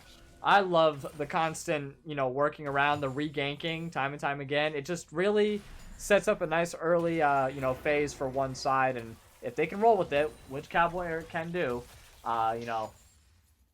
he could just take it Yeah. home from there. I absolutely love this chain ganking getting bot lane ahead, because bot lane is really the one lane that Sitting on Wards was supposed to win, I think. And if they're able to kind of get them ahead enough that all of bot lane's poke, Sitting on Ward's bot lane poke is not going to do anything, then they're really in a good position to kind of outscale, and Zeri's going to be way more useful later on than a Jhin will be. I guarantee you. Absolutely. Sure. I honestly think that Jack got sick and tired of how well that Sitting on Ward scaled last game. Yeah. That especially their bot lane, Dankchetta and Agassi Ooh. doing all that doing all that damage later on in the game. They don't want to see a repeat of that. So it is kind of understandable. This is a best of 3 game. They want to make sure that they don't make any more mistakes with what they made last game. So I understand that completely. I would be repeat ganking them. Did Hobby just solo Dragon? No. There was 3 of them there. Both Okay, Agency alright. and Dankchetta were there. All right. This is the reason why I'm in silver. I don't look at my mini map. Moving on. It's okay. In gold, it's not much different. That's true. That's very true. I don't think I have a minimap. Oh, hold on one second. Hobby Oh, making his way that's- into the mid lane here. Nice exhaust coming in from Luma here. It's going to stop him just enough, but it doesn't matter. There comes Jack Spectrum coming in from the bot side gank just to help his friend out a little bit, but no. They disengage and everyone walks away. Exhaust for nothing. I mean, Jack lives in the bot lane now. Jack completely lives in that bot lane. Fridge is has to not, disengage. Fridge is not having a fun time. Oh, Fridge is no. not having a fun time. He's doing okay in the farming department though. Still 42, 43, no deaths. Hang on a minute. Like you're looking good right now if you're a Fridge, right? Like I would say he's doing okay. Passive's not procced. Passive is not popped. Passive still not procced. I mean, you are looking real good right now, my friend. At least in my book. And hold on one second. It looks like we might have some action here in the mid lane. No, Hobby's gonna go to back off from there. But I don't know. Cowboy Eric, 300 gold bounty sitting on him. Is he gonna have a target? Is that where Hobby should be focusing more of? Like, where would you guys want your jungler Hobby to be focusing if you were on the side of Pref no Leash right now? Hobby- I would, Or sitting He's on not Ward, gonna- I'm sorry.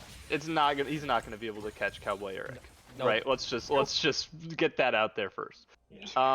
I would love to see him impact one of the other 2 lanes, but the problem is mid lane is also going to be hard to gank because you have a short range. Oh, Here we hold on go. 1 second. Yeah, Jack Spectrum, nice ulti onto the back line. Dankchetta is getting taken down quite low. Cowboy Eric does pick it up, puts him at 4-0.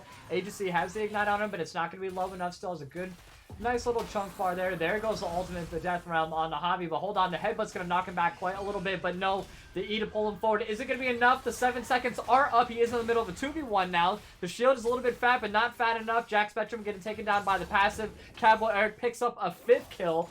400 gold. Shutdown goes on over to him so far. That's the bounty on him, I mean. But in the meanwhile, we just still have these 2 wet noodles just whacking each other at it, Fridge and Aki Aiden. Not really a whole lot going on. They're just trading back and forth. But Cowboy, all of the kills on him, looking real good so far in the bot lane on the side of Pref no Leash. So. And Aiden is doing an incredible job farming too. He's more than 15 CS up, 25 CS up at this point on the Zac. And this is not going to get... It's going to get a little bit worse for Fiora at 1 item. But at 2 items, this lane is pretty much unwinnable for Zac, as far as I can tell.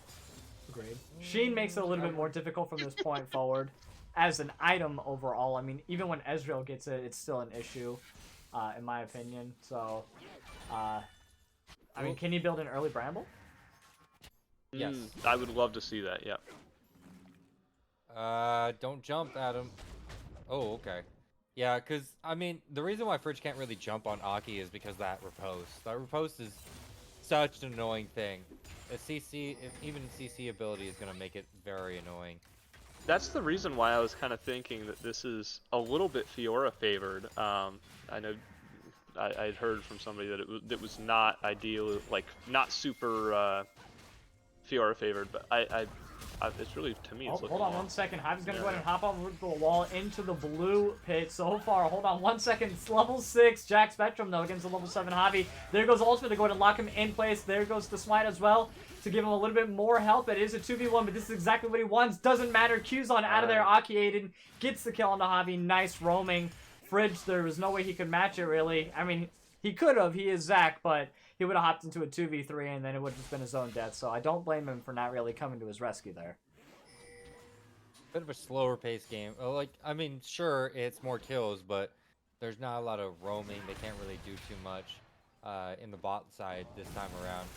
I like the hesitation from Agency, but hold on 1 second. Ultimate has to be popped a little bit early here because he gets getting taken down quite low. Does the flash as well. Cowboy Eric hops onto the back line. Great E to go ahead and hold him in place. There goes the curtain call. The Diagons with the ultimate is going to be able to tank most of that. Steps out of it. No! Right back into it. A pinky toe, and he does get sniped off by Dang Cheddar. That's going to be 6 and 3. Puts him a little bit more onto the map here. Still down by about 13. I'm not, sorry, not 13k. 3k gold. Oh, there goes the flash into a nice ulti by Luma to go ahead and hold Branded Guts and Jack Spectrum in place. And just enough time to go ahead and get out of there as well. No boots, doesn't matter, can still slither away.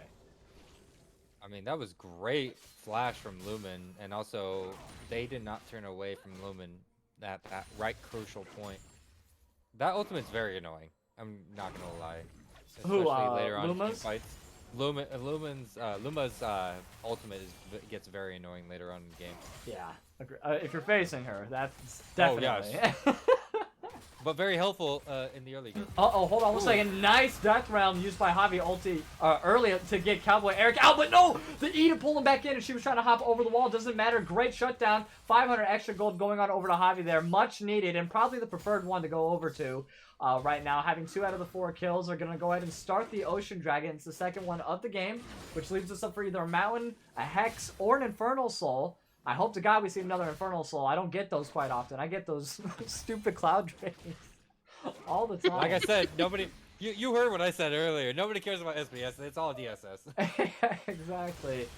The RNG gods not in our favor on this one, but I mean, they're not completely out of it though. Sitting on wards, I mean, Juggernaut, they're definitely still in it 100%. Do you think?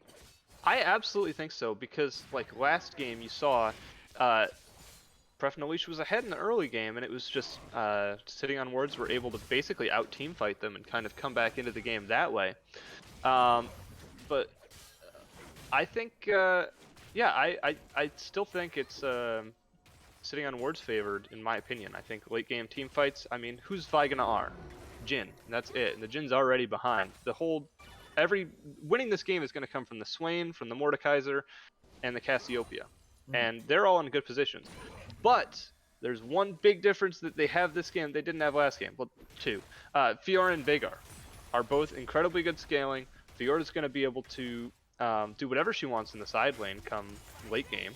And Branded Guts' Veigar is incredible, right? I've seen it a couple times, and he is very good on that character. I think even now he's got 120 stacks, and he's not getting any weaker. That is very true, and you know, also Cowboy Eric Zeri, pretty unstoppable. I mean, we have 2 very comfortable champions on 2 very comfortable players who play very, very well together. So, you know, it is going to be quite something. And I know I have the icons messed up. That's my apology. Sitting on wards is on the red side. Pref No Leash is on blue side. Sitting on wards is up 1-0, not Pref No Leash. So I will switch that in a moment. But no, this is starting to look more like I can't really say even match. Oh, hold on. We have a gank probably coming in from Javi into the bot lane here. No, he's just there gonna might be be waiting. 2 ganks. Yep, Jack Spectrum 3-3. also coming in through the bottom side here. Let's go ahead and collapse that real quick. Javi making his way agency. There goes the flash forward from Diagons to get Dangchetta into the middle of it. Death Drum still not being used quite yet. Dangchetta getting very low. Flashes out of it. Diagons trying to focus them, but it doesn't matter. The ultimate's going to be used on to Jack Spectrum here. I think he's going to be tanky enough to live it. Is it going to be enough? Yep, the cease and desist is going to be there, but not quite All right, Diagons does go ahead and help him. Cowboy Eric along with Brandon Guts going to go ahead and stop him in the cage. The current call is going to land 2 shots only, though. Luma is doing a great job zoning. The W is going to land. Clinton's going to get popped by Cowboy Eric. Diagon's getting zoned out. Nice. Agency and Javi, though, doing a great job in the 2v1. Diagon's now in the middle of it. 3 characters are there. Luma, all right, Fridge and Akiaden now deciding to go at it for no good reason. Thanks, Director Camera. I love it. And, yeah, that's the end of that fight. So, I mean, we had, what, overall 1 for 1, 7-4, still in favor of Pref no Leash kill-wise, but objective-wise, Sitting on Wards is doing extremely well right now. What do you mean no good reason to go out at top lane? It's top lane. It's always a good reason. Yeah, but I just, you know, there was so much going on, and then next thing you know is we got a queue into 2 minions, and it's like... No. It's always a good day to die in top lane. Juggernaut, just because you split push every day, all day, doesn't mean that everybody has to go at it. Just because that we need to see some sort of action. It does, though. It kind of does, though. You know, it's top lane. That's what are you there for if not for 1v1s? Alright, I apologize. The stream's gonna go a little bit dark for just one quick moment. Woo! He's just changing the counters really quick. Give us 1 second. Yep, there we go. Now we have everyone's Alright. on the correct stuff. Awesome. Thank you so much, Rylionn. You are amazing. But so this top lane is kind of like there's that Fridge is just stalemate. farming.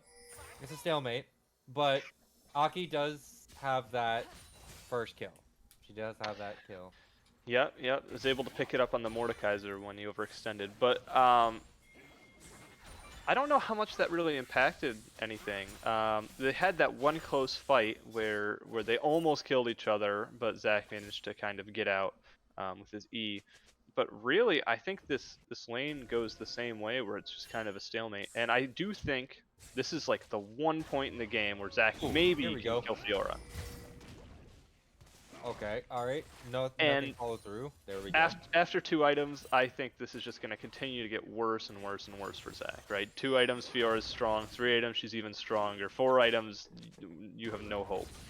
I mean, hey, it's a tank Zach, so I wouldn't really Yeah. put...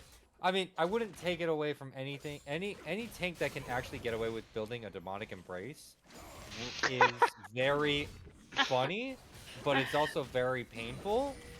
Because you can say all you want, but I mean, without demonic embrace, look at this already. Yeah, he's holding There's his a own pair right there. now. I mean, Aki Aiden's doing what she can, but has no more mana available. There goes the ultimate from Fridge, but Aki Aiden is able to go ahead and run out of there. Movement speed from who knows at this point, but doesn't matter. Javi and the rest of the gang are going to go ahead and make their way down to the dragon. It is going to be a Hex Soul. The current call is going to go off. Misses 1, 2, 3, and the 4th shot hits nobody. Dankchet is going to be down 1 ultimate for the remainder of this fight. W does land blindly, though, so there is that. Diagon's, alright, with a nice little headbutt to get Javi out of the action, and now we have a 4v2 situation. They are split on the side of Sitting on Wards. There goes the Death Realm, going to be used on Jack Spectrum here, trying to get the jungler out of the fight. Oh my god, he is very low. Yes, there goes the passive. Bridge is now making his way. It's going to be a 4v5 situation here. The Cage is doing a great job zoning out Luma. Aki Aiden trying to flash over the wall, get as much space as possible. Takes the rest of the team with them. Dragon's still up and available. All 5 members are available, though, for Sitting on Wards. The Cage does go down again. Very nice engage. And then the Primordial Burst lands onto Luma there. Great job from Brandon Guts and from Diagons. Fridge is going to go ahead and try to get into the mix, but the Zeri does a lot of damage. Fridge is getting super low. That is going to be the smite that they... Actually, no, I'm just lying. Mordekaiser's their jungler. I forgot about that. And he is going to go ahead and secure the dragon. That's going to put them on to Soul Point, but it doesn't matter. 4 members are down for the side of Pref... No, I'm sorry, Sitting on Wards. Pref no Leash could go ahead and get the Mythic Ace, but no. They are going to go ahead and get out with just 1 member here. And, I mean... They're getting all the objectives, I'm not gonna lie, it's just they are not winning any of these fights though, at all. 0. Zach preserves his perfect 0-0-0 KDA, and just prays that his team will be enough for him to actually help them to win. We'll see how that goes here. I mean, give him a minute. He's trying to steamroll. Oh, he'll definitely do stuff. He is of everybody on Sitting on Wards right now, he's probably going to be one of the most impactful people. Him and Mordekaiser and Cassiopeia. The bot lane, I don't think are going to be doing a whole lot this game. Not yet.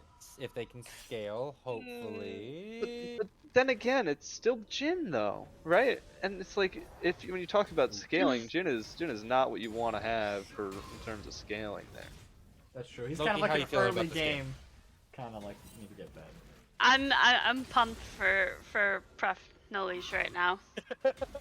I'm just gonna throw that out there. Like I'm doing it. pumped for them. She- Like I'm loving this Zeri.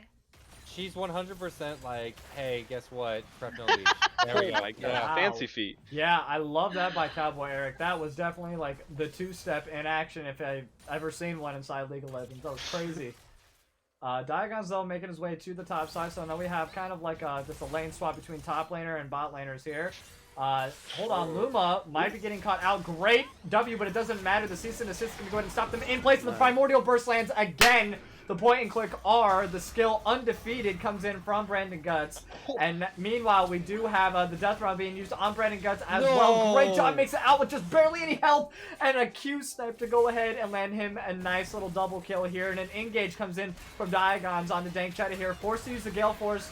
Agency is going to go ahead and use the ultimate as well. Cowboy Eric doing a great job kiting backwards. I'm assuming Diagons, there we go, is going to go ahead and get the headbutt. But he's still in his ulti form, so it kind of doesn't help Cowboy Eric a whole lot right now. Dank Cheddar with the flash forward, and the kill does go on over to Agency. Very nice. Great route to go ahead and lock him into place there. Agency holding on by a sliver of health, but is going to make it out of there.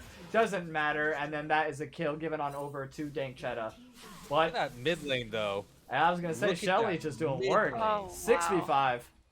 I'm a little worried about that mid lane inhibitor though, because that is I don't think they're going to be able to get a whole lot off of the pressure, especially from mid lane, and that's just going to continue to funnel more and more gold into the side of sitting on wards. So while sitting on wards doesn't scale as well, if you have twice the gold, you're going to be more useful. And I say that when they're 6.5k down, so that's never actually going to happen. But Never know. it is still going to give them an opportunity to kind of come back into the game, I think. And it may not be what Pref no leash is looking for here.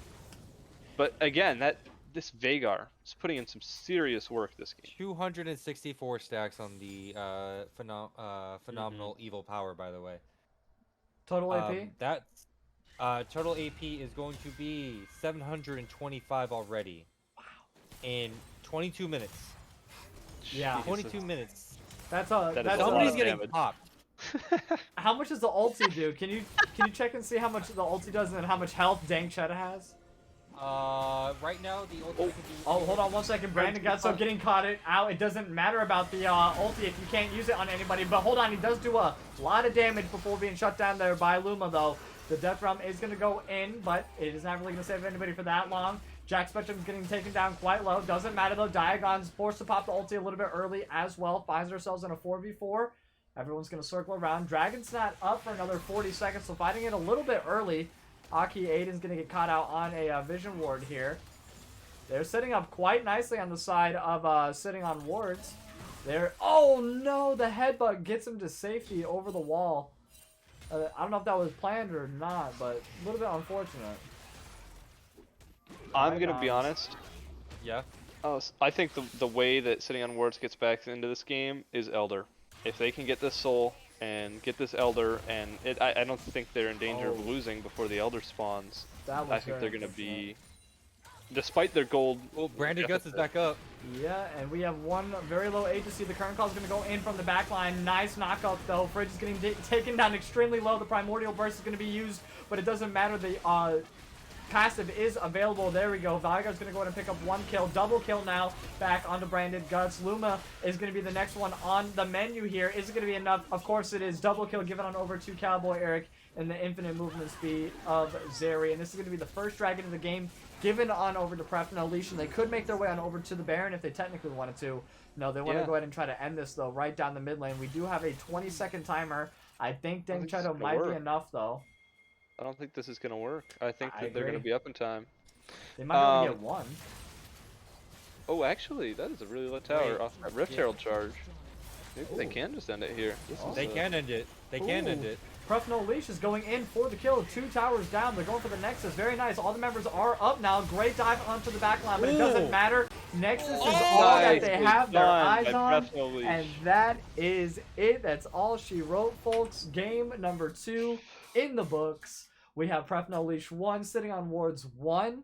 That was a very, very, very good game. I love that game. Very, very back and forth there for a little bit. I definitely thought I was sitting on wards, had it for just a moment. But I knew they wouldn't let my 5,000 points go to waste on Pref no Leash. So, you know, it's... You owe me 5,000 points. Lupul. Yeah.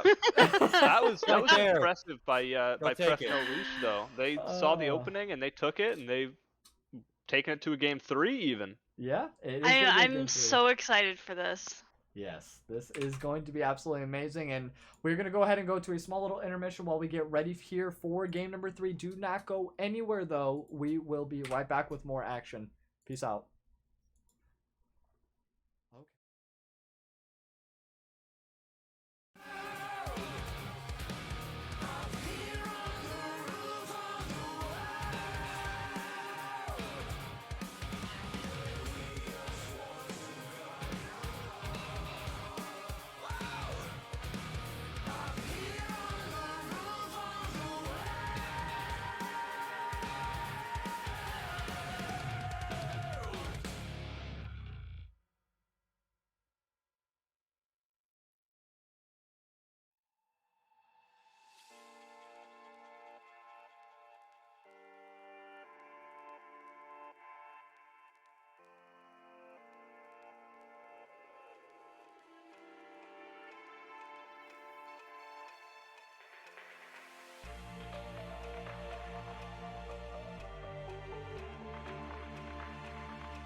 right, welcome back, all of you wonderful, wonderful people. It is your boy Rylionn, Lupul, Loki, Juggernaut, and everybody else in Mary Poppins world available on this cast. I am very excited. I'm very selfish. I'm glad we got to a game number 3. I'm not gonna lie. Hey, You know, didn't we say it was like a 2-1 City on Wards, right? You and I had that prediction. I believe we did. And I'm Pref No Leash sorry, really you're needs wrong. it though. I mean, we I believe in definitely know Pref we No got Leash. we got some Pref No Leash fans out there. 100%. They are definitely in the fight of their lives currently for this series. You know, and then next week they don't have it easy. I believe there's just one more matchup, and if I'm not mistaken, isn't it Insomnia? Let me double Ooh. check for you. I will double check for you right now. Give me 1 second. Yeah, they're not so bad. Pref No Leash can beat them. Easy. Yeah. I believe it. You quiet. There's a difference between you and Prep No Leash. But yeah, no, it is definitely going to be an exciting one. You know, this one will be anyways. Let me go ahead because of the riot. That is confirmed. They up against Insomnia. Nice. Well, I mean, Sitting on Wards already beat Insomnia, so if Pref No Leash beats Sitting on Wards, and then Ooh, Sitting on that's Wards true. beats Insomnia by the transitive property. That is true. By the way, new hair color. I've been hiding it under the hat. It feels Ooh. weird underneath the hat. So It feels weird. Nice. like Gee. okay, bleached hair feels different after a while. does. Like for the first couple days, it feels really weird. 'Cause it Brother, doesn't you have know any what I'm oil. talking about. You I know what do. I'm talking about. I definitely Yeah, so do. the oil, like, it just feels dry as hell underneath the hat. So I think for the next couple days that I'm gonna be casting, you guys will not see a hat. Hey, congrats. Woo! And But here I we think- go into draft. But Yeah. okay, Lupul, what do you want to see him ban? What do you think? What do you think they need to change to bring this back for Sitting on Wards? goodbye Zeri. Yeah. No, No, you don't Uh, think so? I do No. not want them to ban Zeri. Ban the Okay, Zeri. gotcha. Understood. Ban everything that was a problem child. So don't let them have Vi, don't let them have Zeri because those two are mobile champions, and basically they can't bot lane. Or Setting on Wards just plays they don't ban those. They just play a more safer bot lane, those more scaling bot lane. Quicker scaling bot lane is actually the word I'm looking for. But there goes the Seraphine again, so I'm guessing that's it. By the way, legit stupid. No, my fiance did call it ketchup, so not period blood, ketchup. Get it right. Yes. Don't look at me like that, Rylionn. Don't look at me like that. You can't. Don't shake your head. Archie. Oh my god. But- Moving on. So we're gonna see. They don't want the Amumu to go through at all. Interesting. Why are they hating on That me? yeah, that's a Sitting on Wards ban, so it must be jungle ban then, because I know course. I know Fridge plays a Mumu top in some cases, but it sounds like he's not doing that today. No, Oh no. Mm-mm. I think that's definitely a Javi like specialty. Javi also. staple. Yeah. Oh, is it Javi special? It's weird It's- because Sitting on Wards is the one that's banning it though.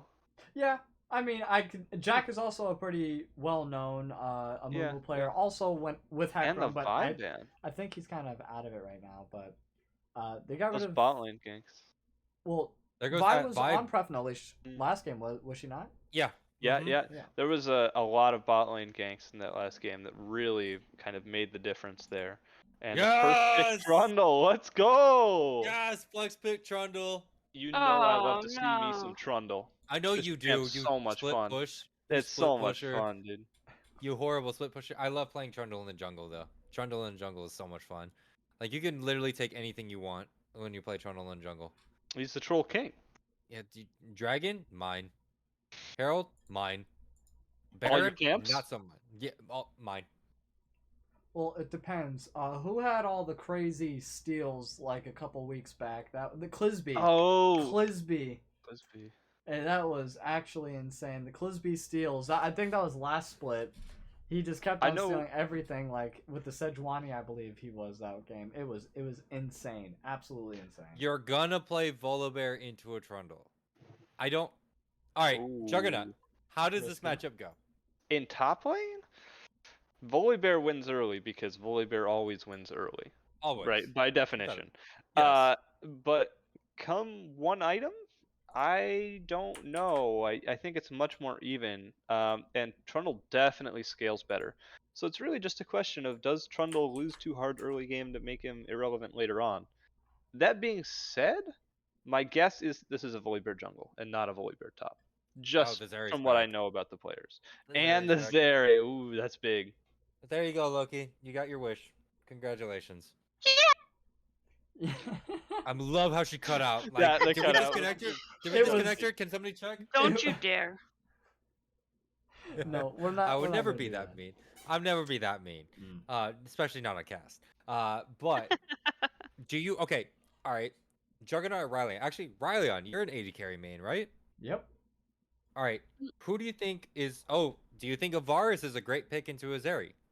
I mean, these aren't two of my like most familiar ADCs. Varus, he is really good at keeping people at arm's length, so he can go lethality. He can definitely go on hit build as well. She just has a lot of mobility though, where he is lacking thereof. So she's going to be able to really collapse on him, get in his face, and he's not going to be able to kite away. So, that's just really all ADC's issues against her in general. That's just why I need to have a support that is really good at peeling for you. I think Leona would be a great support. Alistar, as we saw, was a pretty good support, but I think he was with her last time, so kind of in favor of Zeri. But those champions that are able to go ahead, secure her, lock her down, Nautilus, Blitzcrank, if you can go ahead and land those things. Same thing with Thresh. Anybody that has that hard CC, I like the Morgana pick as well, but that we saw being banned last time. And the Veigar. You love being to see the switched Veigar back here. and forth. I did Oh, see. I Yep. think that Veigar is so good here. Yeah. This is not gonna be good. This is Yes, not it good. is. No, I think this is great from Pref No Leash. I am loving this draft so far. And they get R5 counterpick for top lane, right? They are for the support here. They already know it's a Maokai support realistically. Right. So they get the R5 top lane counterpick. And I'm liking Pref No Leash's draft a lot this game. Yeah. You I- don't think it's a Maokai top lane? It is Fridge. It is Fridge. Look. I like your disbelief. I love your disbelief. Look, I am a Maokai enthusiast, believe it or not. I like the champion. I think that he is S tier when it comes to zoning and objective control. His saplings are oppressive. His ult can zone an entire team off of the dragon for the entirety of the time you need to take it. But it's just not the meta just does not work for Maokai top lane right now. You are going to pick a Maokai. I absolutely think it's Maokai support. I think Maokai support is good, but it's just not the meta for Maokai top lane right now. It's with champions like Fiora and Gwen and Set. all this stuff, like Set. Everybody is just hating on tanks right now, and it's only like the best of the best tanks that are really viable top lane right now. Okay, all right. And Well, that's hey, Horn and about A it. guy can dream, all right? A guy can dream up in the top Look, lane. No. if there's anybody to pick a Maokai top lane, it's gonna be Fridge, right? It's my boy. Fridge is Pog. But okay, so I like the Alistar ban here from Sitting on Words because they found out that Alistar was a problem, especially with the Veigar baby Yeah. cage. Yeah. With that baby I- cage, it was such an issue. I would love to see a poke support here. Something long range. Xerath? Not a Nautilus. No, that was not what I was looking for. See, I like the Nautilus pick. I like the Why do Nautilus. okay, pick. so why do you like the Nautilus pick then, Loki? Why do you like the Nautilus pick? I just think like a tank provides like extra support in the bot lane. Like I prefer Nautilus, like because I'm an ADC main, so I would prefer Nautilus over. I honestly thought you were a support main. I'm just gonna be honest here. No, I actually just picked up support. Oh. Okay. Okay. All right. So, Or- how do you feel about this bot lane so far? Oh Varus my into god. Azir. Someone dropped 17,000 points on Pref No Leash. Oh my gosh. I believe in him. Only reason why I Did know you that. really just drop? No, that was not me. I can't claim that one. That's too crazy for me. But I'm tempted. I'm tempted to match their donation here. I really. Okay. All right. I need to know so who we it is see- first, though. My bad. Oh my gosh, it's a Malphite. Okay, so Malphite top lane. You know what it is? It's probably one of the Pref No Leash people, because this is kind of do or die for them at this point. If they This lose is. this, they're gonna have a hard time getting into playoffs. Yeah. They that is very legit have true. to. They have to 2-0 Insomnia Ouroboros if they do Oh not win. my god! No way! No way is this happening! It is happening. It can't Not happen. Oh Please yes! don't let it Finn, happen. yes! Oh man! Juggernaut is having a Juggernaut. Can you make sure your seat is like dry really quick for me? I need you to sit Yeah, up and we're look at good. your We're seat. good. We're good. Are you No, sure? we're good. I'm Are you sure. I'm sure? sure. Alright, I I do gotta love check. me some Nasus, though. I 34,000 do love me. points on Pref No Leash currently. So if there's any points, you can put 5 points. Someone just dropped 5k on the other side. I'm Dark, about to. Dark, why you It's- do this to yourself? I don't think Pref No Leash can lose with a Nasus. I'm going 10k on Pref No Leash. I gotta do it. Yeah. I just dropped all my gems on Pref No Leash, so Oh It's a my. Pref No Leash angle. Let's go. Okay, alright, so really quick, so we already know Juggernaut and Loki are going Pref No Leash. Rylionn, how are you feeling? Yeah, I also went for Pref No Leash. You know? No! Right? The only reason why I knew that the 17,000 was dropped is because right as soon as I submitted my 5,000, it said 22,000 points were bet. I was like, what the hell? Okay. Okay, We're whatever. up to 44,000 on Pref I'm No going Leash. I'm That's going to be the insane. underdog here. I'm going to be the underdog here. of course you are. Oh. I have to be. I have to be. It's like a necessary Pref kind No of Leash thing that is you the have- underdog.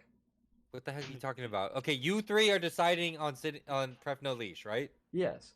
But sitting Okay, on Yeah. Words is the upper seed in this category. Pref No Leash needs to win this. They're the No, underdog. I understand. Oh, I understand this 100%. But because I just want to be the oddball out here, I'm going to sit sitting on wards.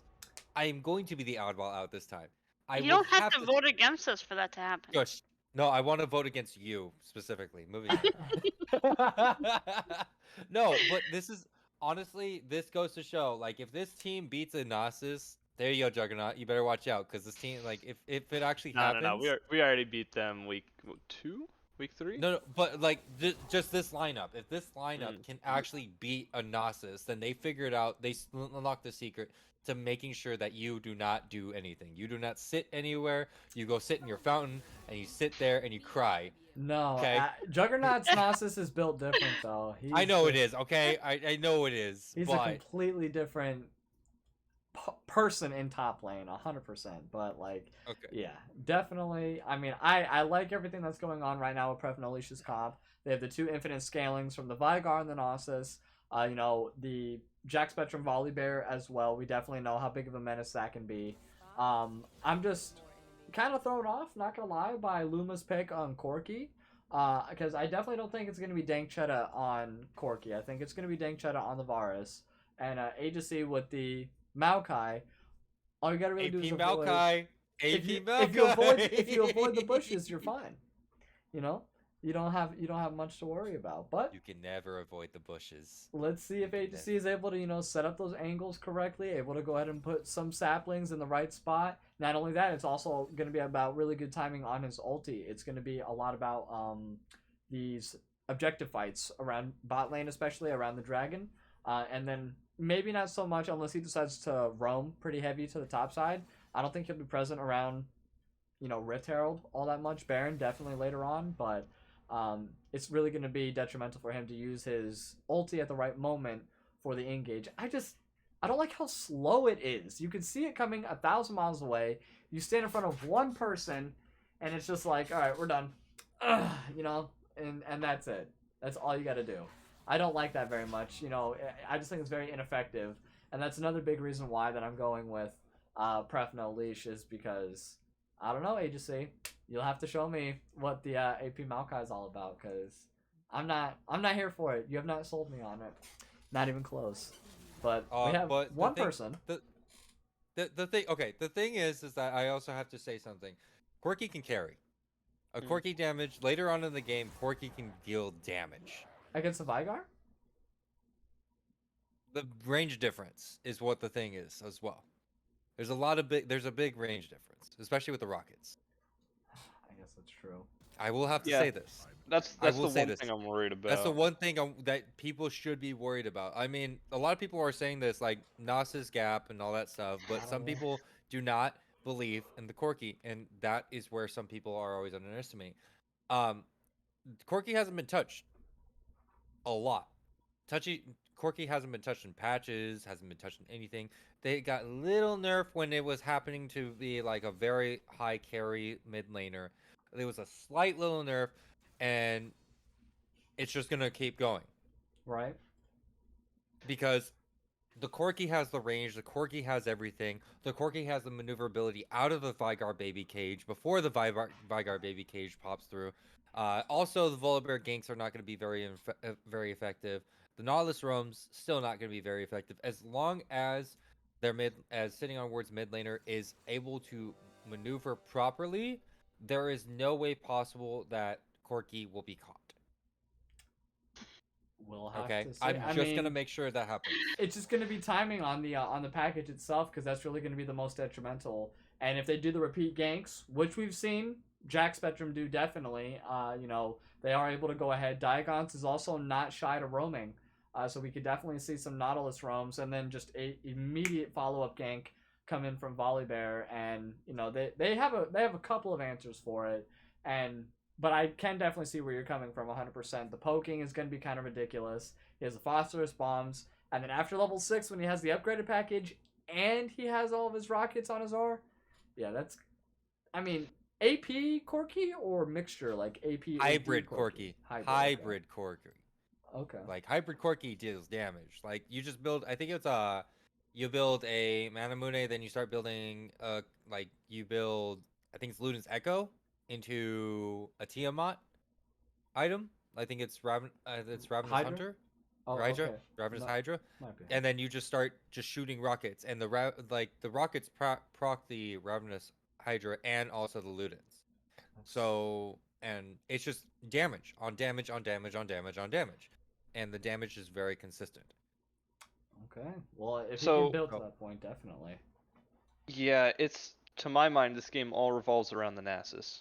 Obviously, I'm a split pusher. Haha, funny joke. But if Nasus can pull only one person, then red side loses.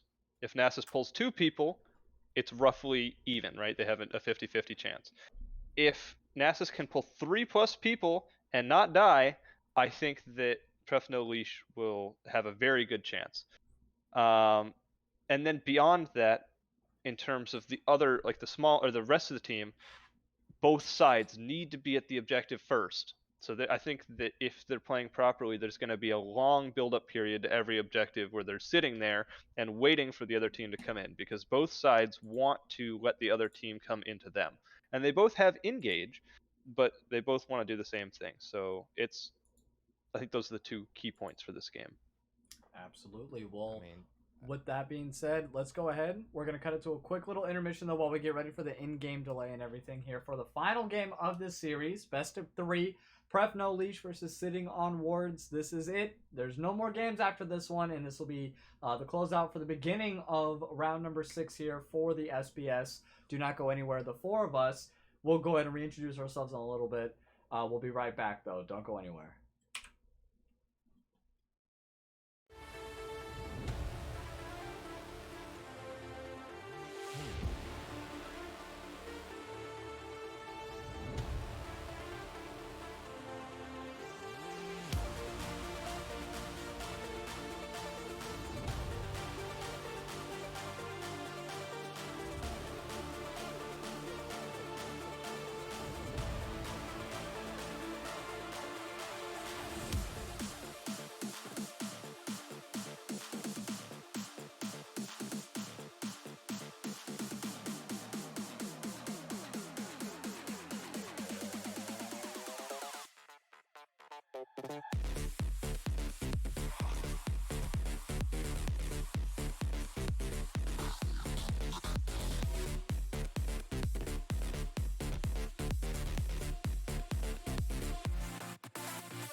right, welcome back, all of you wonderful, wonderful people. It is your boy Rylionn, Lupul, Juggernaut, and Loki Bear, all bringing you game number 3 action. This is going to be an absolute banger of a series. I definitely cannot wait. I know y'all can't either.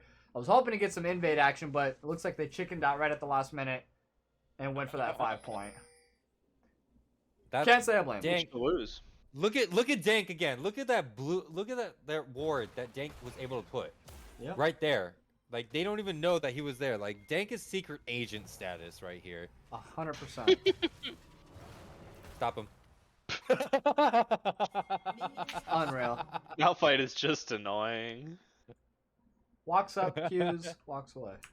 I'm sorry. Refuses to elaborate. Oh, wait. Jack couldn't go back and get this sweeper. Yeah, that's actually big.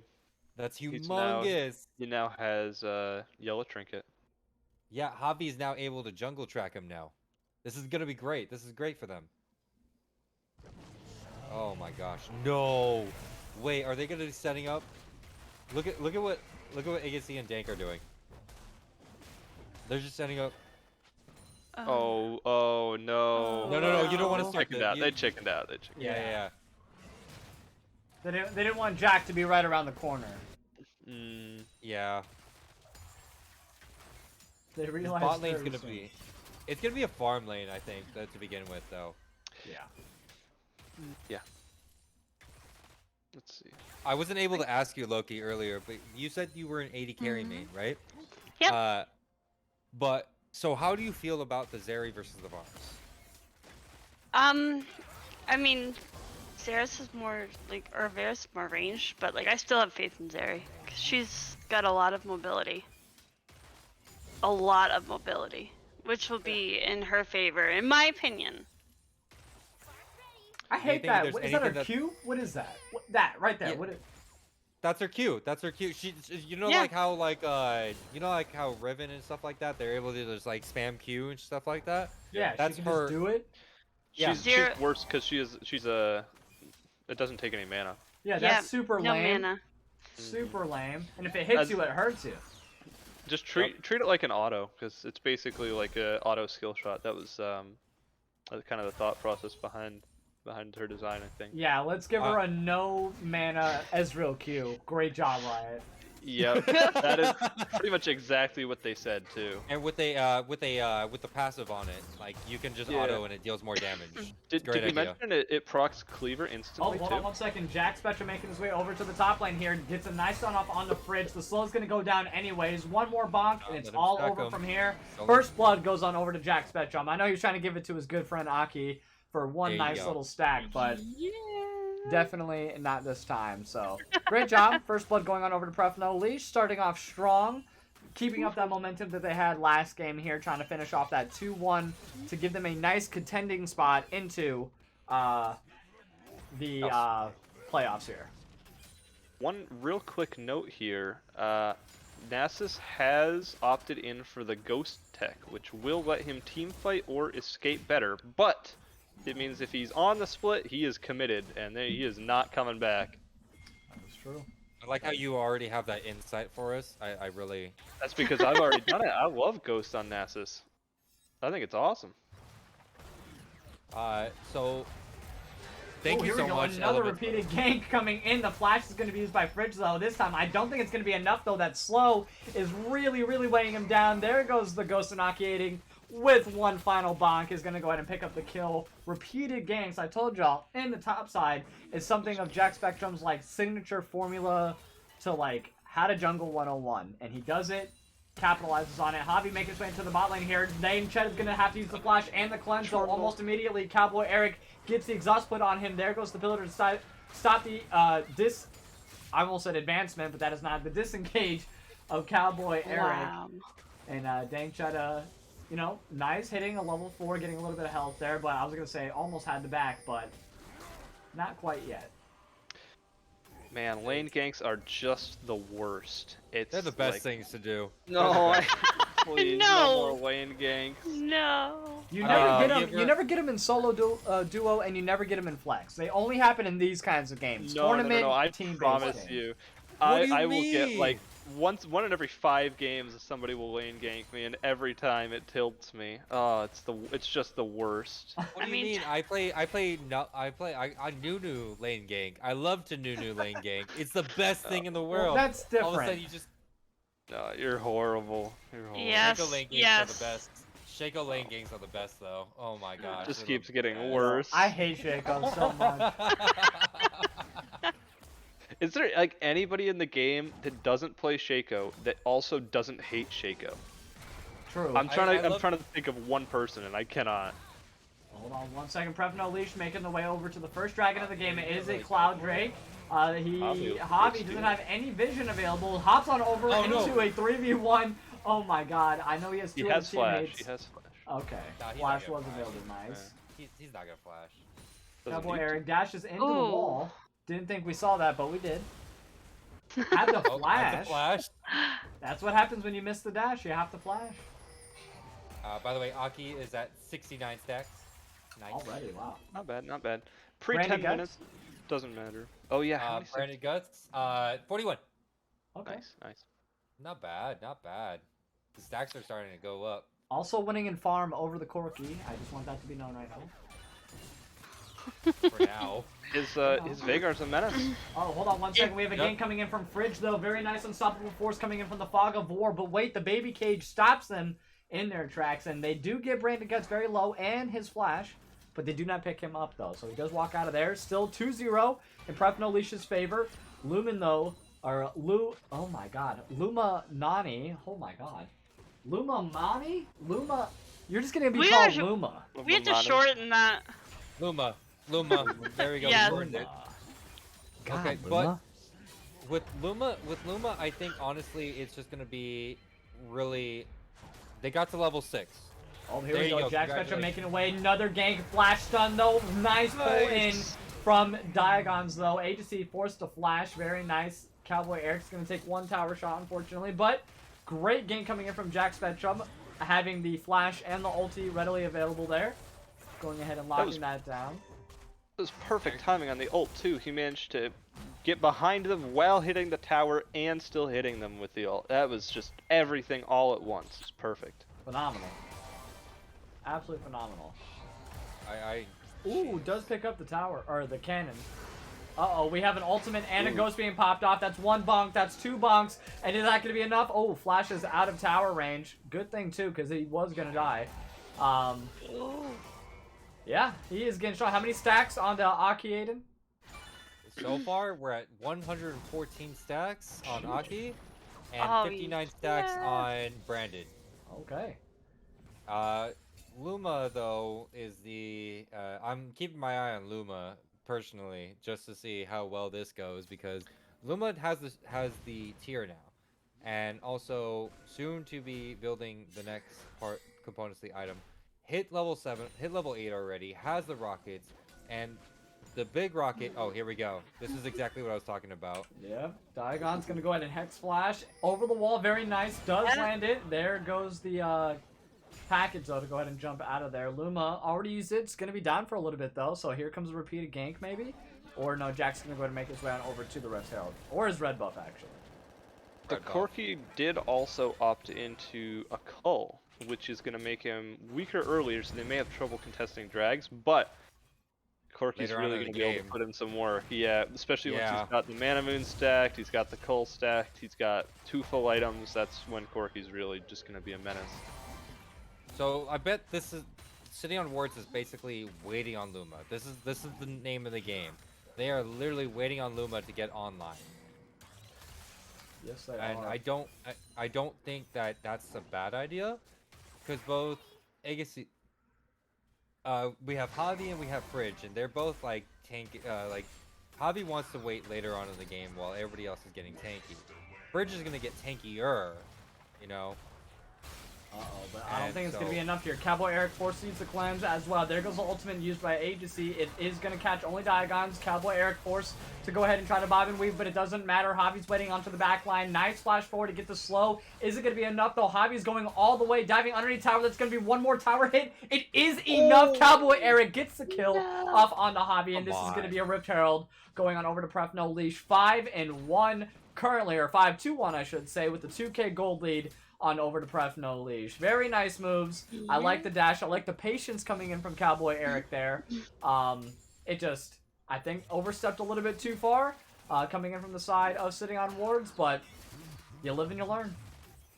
It's also worth noting there was a gank that happened top lane at the same time, and Malphite did have to blow ultimate. Oh, that is true. That is true. Okay. So he has, yeah, about Die what, like to a the 20% Scourge. No dies to the Scourge. Yeah, not quite. Almost. Close. Close kills. Some shenanigans going down in top jungle here. Volley Oh. Bears looking for something, but both laners are now rotating back. And a potential dive on top lane. Yeah, just get out of there, Bridge. Just let it happen. It's not worth it, yeah. You can't really contest that. This is... Sometimes you play top lane, and the enemy jungler just gives the top laner the lane. And, not to dismiss Aiden's Nasus, but that kind of did happen this game. The double volley bear ganks into Rift Herald. He got the solo kill himself, which is Pog. But at the same time, this is just one of those lanes where if you're Fridge, there's no way you ever lose it, or you ever win it. So he's doing a good job of not overextending. Ooh, but Frigio is going to get taken down quite heavily by these Nasus Qs. Ultimate is still available along with the Ghost on Aki Aiden, so doesn't want to play with too much fire, though. Did take 2 nasty turret hits, though, right before Shelly popped, so that was a little bit unfavorable for him, but still. Cowboy Eric realizes Dangchetta is alone. Nice corruption chain's going to go ahead and land. Cowboy Eric holds him in place, stops the engage. Diagon's a little bit too far back to go ahead and really do anything, and waiting on the wings there, Javi was inside that tri-bush. I didn't even see him till right now. He just got there. He just got there. That CS gap in the mid lane actually is lower. Is getting smaller and smaller, by the way. That's the good news. Oh, here we go. Dangchetta Depth playing charge is going to bait. go ahead and land. That is going to go ahead and bait them out. The pillar's going to land as well. Nice. Dredge line to go ahead and stop Javi's advances. Already used the pillar. Does take 1 tower shot. There goes the ultimate. Diagon's getting super low, though. Dangchetta is going to go ahead and take him down. There goes the ultimate from Agency to hold him in place, but nope. It is not going to be enough. Jack Spectrum not making his way. The ultimate is going to get popped. Flashes forward. Does get the stun up on to Dangchetta. Takes 1 kill. Javi's now next target on the menu. The super speed's going to come in. There goes the knockup. Javi's going to get taken down by Cowboy Eric. Agency forced to go through the river. Circles back around to stop the advancement. Oh, the saplings! But no, not enough.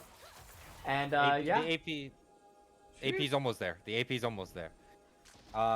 This is starting to look painful. They need Luma to start getting online a bit sooner than later. And I think they are going back, if I'm right about my math, they're going back for their Manamune. Or, yeah. They have, yeah, there it is. Yeah, 1-item spikes are starting to come in here, and it looks like an interesting build by Trundle, looking for a Titanic Hydra rush, even. Javi making his way to the top side for the first time this game. Here goes the ultimate. Already going to get popped by Aki Aiden. Does 1 bonk to go ahead and say, do not mess with me. You do not want this. Not especially in this empowered mode. Gives him enough time to go ahead and flee from there. And doesn't want to step up now. The ultimate just freshly used. Ghost also just recently popped. Diagons and Cowboy Eric, they want to be starting these fights, but Varus is starting to pop off a little bit. Has his Immortal Shield Bow. The passive just came back literally half a second ago. Jack Spectrum not making his way to the bot lane here, but does get caught out by a turret. I'm sorry. A trinket. A ward. Dear Sapperling God. also. Also Sapperling. And a sapling, yeah. I love those little guys. They last like 45 seconds, I think. I think so, yeah. That lasts longer the more HP you build, funny enough. Yes. That's disgusting. No, they last for, yeah, more HP that you build, the longer it stands. I'm very much, so it's on hit Varus. I don't know how I feel about that. I always prefer the lethality Varus because it's always a one-shot potential. This game, it was definitely lethality in my opinion. Yes. Just because they need the range, and Oh. they're never going to be close enough for the on Very hit to true. work. Javi though making his way down to Yeah. the bot lane. Nice dredge line's gonna go ahead and land. Agency's gonna go off onto the back line. Cowboy Eric forced to flash and cleanse once again. Diagons is gonna get taken down immediately. They just don't have it in them anymore. A lot of damage, a lot of sustain, and CC coming in from the side of sitting on wards for this bot lane, and Javi just there at the right times on all these ganks or on all these engages. Unfortunately, that Diagons and Cowboy is taking. So. I do have to give it to Fridge though right now, because Fridge was playing like he's playing so far from behind, but still making sure that Aki can't siege the way that Aki wants to. Just to do a quick stack check on all champs, 312 stacks onto Aki and 138 on Branded Guts. But you know what? Luma finally finished that coal, by the way. Yay. So I know it's too far. It's Finally, like yeah. I don't feel like it's too like it was too late. Oh my But god. oh my god. Yeah. Nah, It's only a matter of just time leave. before he goes ahead and collapses to the tower, but it doesn't Gonna matter. The have- unstoppable force has to be used to get out of there because that slow is just too damn slowy now. And here we go. Forced to use the ultimate as well to get the safety. That's two ultis used Big back to cage. back. And yep, there goes the Vigar Cage. Primordial Burst, not quite yet enough to take down Agency, unfortunately. Dangchetta stepping up to a little bit too far. Nice cleanse Nice to go cleanse. ahead and take the stun out perfectly. Javi, though, also taking the hook there from Diagon. So Baby Cage not landing just yet. Luma trying to do what Luma does by kiting with the rockets here, but is it going to be enough? Two members really low here for this Ocean Drake. And it is going to be an Ocean Soul we do see this game. But I Yeah, don't 'cause know that's if Dangchetta... Oh, nice Corruption Chains, and the ulti's going to be used, but really, nothing was going on, so it was essentially just a waste of two ultis, even though they both landed. Nasus has moved on from, well, he was mid lane for a moment there, trying to pressure for the dragon. Looks like he's going back up. Maybe gonna try for that Rift Herald? We'll see. Oh, teleport coming in from Branded. Yeah, let's see. He does have that speed boost. Okay. Very nice. There goes the Everfrost as well. Holds him down. And just like that, gets the kill off onto Dangchetta. Javi's going to go ahead and hop over the wall here. No vision whatsoever onto the dragon, unfortunately. But he's going to go ahead and outsmite anyways. Flashes over the wall. Doesn't matter. Diagon's also going to follow through. Doesn't matter. Cowboy Eric is going to go ahead and hop over the wall. Does get the kill off, chasing down Luma, but is it going to be enough? Oh my god, no, huge shutdown. Nice. And Oh. another Primordial Burst Yep. just in time picked up onto Luma. That's going to be 3 for 2 in favor of sitting on wards there. And yeah, that was kind of an insane back and forth constant, you know, and you know, nice steal also going on over to Javi, I must say. Did not anticipate that. I thought he was going to be bursted down before he could go ahead and get the opportunity to smite, but proved to be a little bit tougher than he looked. So great job to Javi. Nice job, Javi. They Really. are gonna lose at least 2 towers. No, actually, No, they're all there in time. one. Not even one. Dang. They lost the one, but not the other. Ooh, here we go. We are starting to look.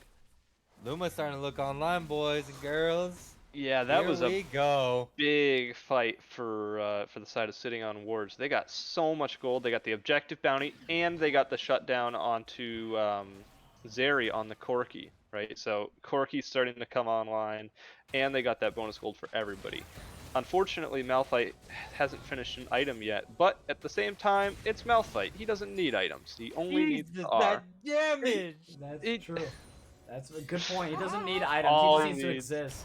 Exactly. And on the flip side, Nasus does have his Hullbreaker.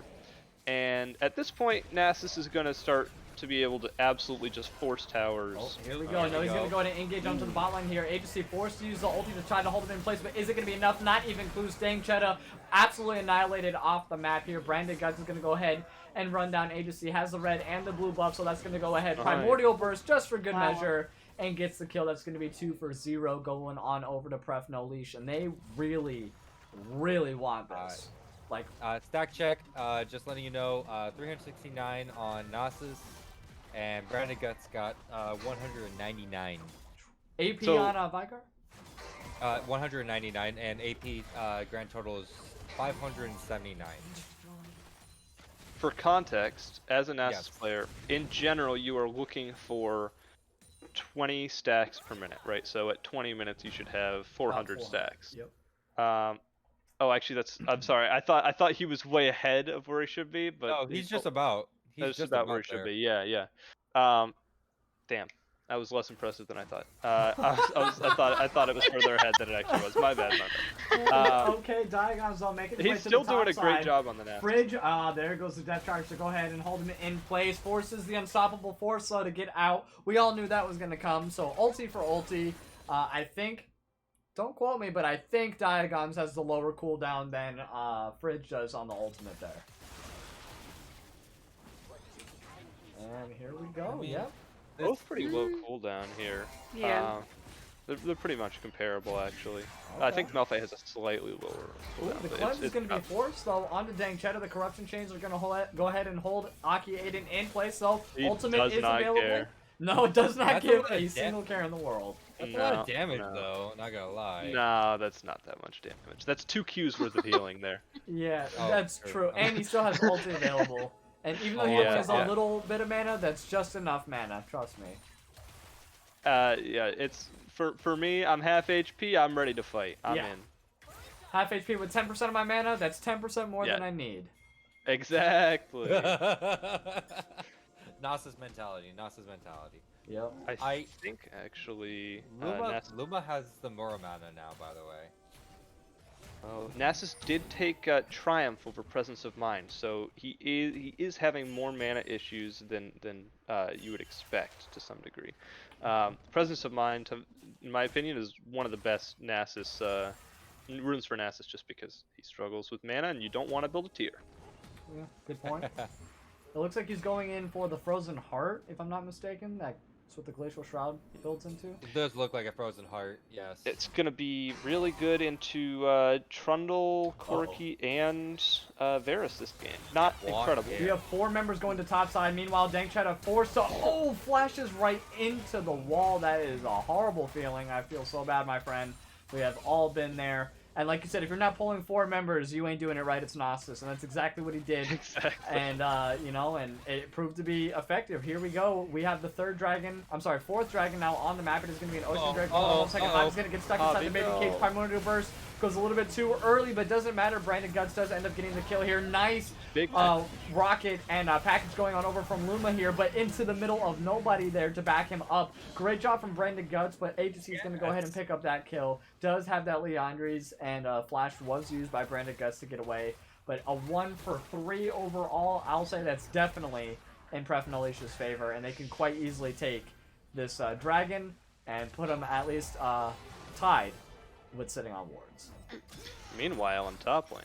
Yep, Corruption Chain is going to go ahead and land. Aki Aiden, though, does not Wither care is at so all. The strong. ultimate has already been used. Like you said, that Wither is going to work as well. Oh no, gets knocked forward, Dank Cheddar. Oh, no. Doesn't matter. Fridge is available, gets bonked once to death, but is it going to be enough? Nope. Those tower hits do stack up over time, but he did his job. A 3v1 while the rest of his team took that dragon. Evens up the map Wow. 2-2. Great job. Alright. Luma, come on. I have faith in you. Please. Please, show me the damage. It's Meanwhile, I don't think this is gonna happen. Yeah. This is an insane game. Absolutely insane. Alright, let's go over to Loki. Loki. So you Yeah. see that Sitting Awards is down. I know that you don't want them to get back up. But how would you suggest that they go about to, get back into this game? I mean, you're up against an acid. That's even with the Diagons. yeah, no. Didn't matter. I was waiting. I was like, nah, he's gonna get out. Diagons did not get out at all. He got caught out quite heavily by sitting on wards. Oh, That Maokai ultimate is on a short cooldown, by the way. I just want to say that. That it is a short cooldown. Like, what is that? Did you go full CDR? Went Leandres. Oh, here we So go. The more or Corruption less. Chains are going to land. The Primordial Burst, takes him down along with the Everfrost. Doesn't matter. 1-for-1 trade. Hobby's going to go ahead and take down Branded Guts. Very nice. I mean, that is kind of big. Baron is still up, but that is a big powerhouse. Down can't for the take side it. of Pref No Leash. Meanwhile, They can't though, take this. I almost said Juggernaut in the bot lane, but that's Aki Aiden in the bot lane. Close enough. Close I enough. wish. Yeah, it is pretty close. Oh, hold on 1 second. He's getting There you 2v1 go. here Come once on. again. Forces the flash and The ulti is going to go down as well. Javi, though, is going to be taking a lot of these bonks to the face. Absolutely nothing happening to Aki Aiden at all. Another member shows up from the mist. Fridge is there just for good measure. Has the unstoppable force ult in place. Says, you know what? Never mind. I'm going to the Baron. He's going to go ahead and teleport to the top side as well. The unstoppable force is available. Jack Spectrum. Another teleport's going to be used inside the Dragon Pit. Fridge is going to be 1v3'd right now. Has the unstoppable force out of it. That's insane. It didn't reset. Fridge is just This one could letter be away bad. from Fudge. And Agency, here we go, has to force the ulti as well to try to stop the Baron getting engaged. Doesn't matter, Diagons misses the hook, unfortunately. And yeah, we have, I don't What know. just happened? They The Clown Fiesta, ladies and gentlemen. It looks like they're trying to bait onto the Diagons here. Double kill picked up, though, by Brandon Guts. Very nice. The Primordial Burst is going to take out one. Fridge is the next target here. Is making it out, though, but doesn't matter. Jack Spectrum is going to go ahead and catch up to him. Agency, only surviving member of this fight. Luma is just now coming back up, but trying to stop the engagements from Aki Aiden, and I don't think he's going to be able to do that. Definitely not with only Luma's 70% been up of his this health. whole time. I think Luma's been up this whole time just trying to keep Aki away from everything. That's But insane. Wither's so crippling for Corki. So much of his damage is still in the auto attacks, and Wither is the most OP ability in Nasus's kit. I In promise all of you. It's League, yes, insane. absolutely. But they are really trying to just finish this out. I mean, we have the 5th member is going to be up in about 7 seconds here. And they definitely want to try to get this Baron as quickly as possible. Dragon's going to be up in 1:30 here, but I don't know if we'll even make it to Soul by this point, though. I don't think so. I think they give I don't Dragon know. and they play for Baron. It's probably the best play. They might still play for Soul anyways. But I think the game's going to be over before it really happens. Yeah. It's a little bit rough, and that's not true. Fridge in the very beginning had a nice ulti onto Branded Guts there. I think right as soon as he hit level 6, it was an early roam. I don't know if you guys remember that. Remember that. But that's the only time I've seen him use his ulti to engage, though. So I will say Yeah. there is at least one time where he did do it. So take that, Dark. I want them to be able to. Aki's right on that wing.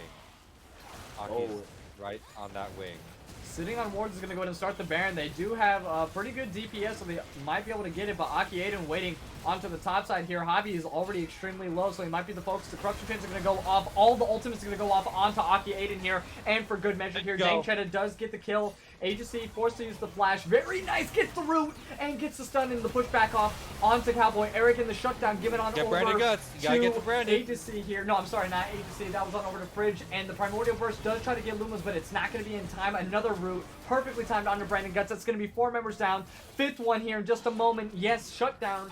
Given on over to Agency. The reverse sweep, which I didn't think was going to happen. Given on over to Sitting on Wards. They are back into it. They are not out of it just yet. You all counted them out. I did, definitely. But that's not the point right now. I did it. That is That so was- tragic. That is the second shutdown. And Oh no! my No, God. Ave! If Luma dies here too, no. Oh my God, I was gonna die Oh laughing. my gosh. That's the second shutdown of Cowboy Eric on the Zeri that went over to the support on the other team, and that is absolutely tragic. That is not what you want to be seeing. No. But then again, he is still building AP Maokai, so maybe it's fine. Maybe it's fine. I mean, Yeah. that damage is actually gonna get insane. By the way, stack check. We're looking at 540 stacks on Aki, and Nice. Branded Guts has 293 with 873 AP. Yeah, that's. We've That's- almost reached the 1000 AP one-shot area here, where we can clickbait our Twitch title in the VOD. Yeah, that's true. We could do that. Okay, so I'm really hoping that this team fight is actually very favorable to the side of ATM. Corki has package here. Corki has package, has the Luden's Echo, has the Ravenous Hydra, has the Manamune. Here we go. This is what I was talking about earlier, by the way. Oh, Javi pulled the trigger. He definitely just wants this. Dragon's He gonna can put them give on this. soul point. Diagon's gonna be the Red first can one to give step this. up. Has the dredge line into this bush if he's gonna do anything. Volibear's gonna go in and ulti it Oh! and steals the dragon. They need It's to gonna get go out, to put them on though. soul They need to get point. out. And Brandon Go on Guts to forced to Brandon, use the go on to Zonias. Very nice There move, you but it go. doesn't matter. He's gonna go ahead and get picked off first. Diagon's is trying to go ahead and kite for the rest of his team. Meanwhile, Aki, Aiden, and Fridge are just going at it in the top side once again. Neither one of them have Baron, so it doesn't matter. But yeah, great pickup from the side of Pref No Leash here. Jack Spectrum just absolutely annihilating that. And yeah, puts him onto Soul Point now. Maybe they stick around for the next dragon. It's going to be up in about 4.5 minutes. But I don't know. I don't know if they make it this long. So, I mean, at this point, Nasus does not care about this Malphite. He should literally just be ignoring Malphite, and as long as he has a cannon minion, which he buffs with Hullbreaker. Thank you. I'm illiterate. He should be ignoring this Malphite and literally just hitting tower. I mean, he can take it down in like 5 Qs max. And he can literally just ignore Malphite. Malphite cannot clear the empowered cannon minion from Hullbreaker, and he literally just takes the tower for free and then cracks the inhib. And once you start cracking inhibs, you get to apply pressure, you can slow play around Baron, and then if you get in Baron with 3 inhibs down, that's game, right? There is nothing that can be done, even with all the wave clear in the world. It does not matter versus 3 triple inhib Baron minions. So I would love to see Aiden just going more aggressive here and just straight up ignoring Malphite and saying, Malphite, you are a figment of my imagination and you cannot hurt me. And then just slap the tower. I would like to see him say that to Luma. Well, he can do that too. He just has to wither him first. If you can catch him. Yeah, if you can catch him. True. But Because yeah, Luma's starting to build the items, like all the items that Luma needs, because they are 3 out of the 5 items that they need completed already, and that Branded Guts though, trying to do a nice little flank from the bot side from the mid lane. Could have just flanked him right then and there, but decided not to. Aki, no, they're gonna go for Aki. Yeah, they're going to use all their ultis again on this one champion. We saw how that went. Meanwhile, the rest of the team is going to go ahead and go down the mid lane. Aki is just going to go ahead and flash out of there. Doesn't care at all. Doesn't care at all. Making his way down to the mid inhib. Did 1 bonk and just going to take it for the rest of his team there. And Corruption Chain was used. And what else was used? Subjugate and... I would love to see him force this here. Oh yeah, I think they will. I think they definitely want to get both inhibs right now because Baron will be up in about a minute, 45 seconds. They're not gonna. Yeah, wait, hold on. The ultimate's gonna go in from agency though. Hits onto Diagons, very nice. The Luma, come on, do that damage. Is the first one to go in and get the kill off. Jack Spectrum is gonna be the second one to die. It doesn't matter. Nice from agency to focus down Brandon Guts. Double kill goes on over to Luma here. We have 1 member left. That's gonna be Cowboy Eric. Let's see if they can go ahead and get the kiting. Which wow, it looks like they can. It's a Talon with a gun, all in one. So I do like that. 4 for 0 it seems like overall. Man. Still has the supers coming in through the mid lane though, and yeah, they're not built to bite to do these fights. Pref No Leash needs to stick to a 4v1 comp and hope to God that 4 members against 5 can hold off long enough for Aki to do something. So, or if there's 4 or 5 members on Aki Aiden, then the rest of them have to be capitalizing somewhere else. Like they just have to be grouped up like that immediately. And GG really called it in, he said in chat, Corki 1v9 incoming unless macro diff. And unfortunately we are not seeing the macro diff. I mean, they only have 2 towers right now. Hold on a second. Cowboy Eric, though, forces the flash. Oh, the Leandre's getting picked up by Aegis. Wow, great foresight to go ahead and put those saplings down. Love that by Aegis. And 4-1 and 14, by the way, on Aegis currently. We had 3 members that used to have 0 deaths on the side of Pref No Leash. Now it's 21 to 21. That's crazy. Now, one more thing. If red side, Pref No Leash, does get this soul, the game becomes very difficult for blue side. They do negative damage to Nasus. Nasus with Ozrim Soul is quite literally unkillable.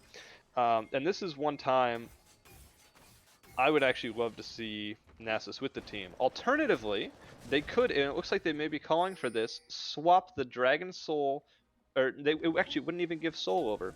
Red side could take Baron and trade the 3rd Drake for it, and then pressure to end the game in the side lanes, right? They could 4-1 bot and top.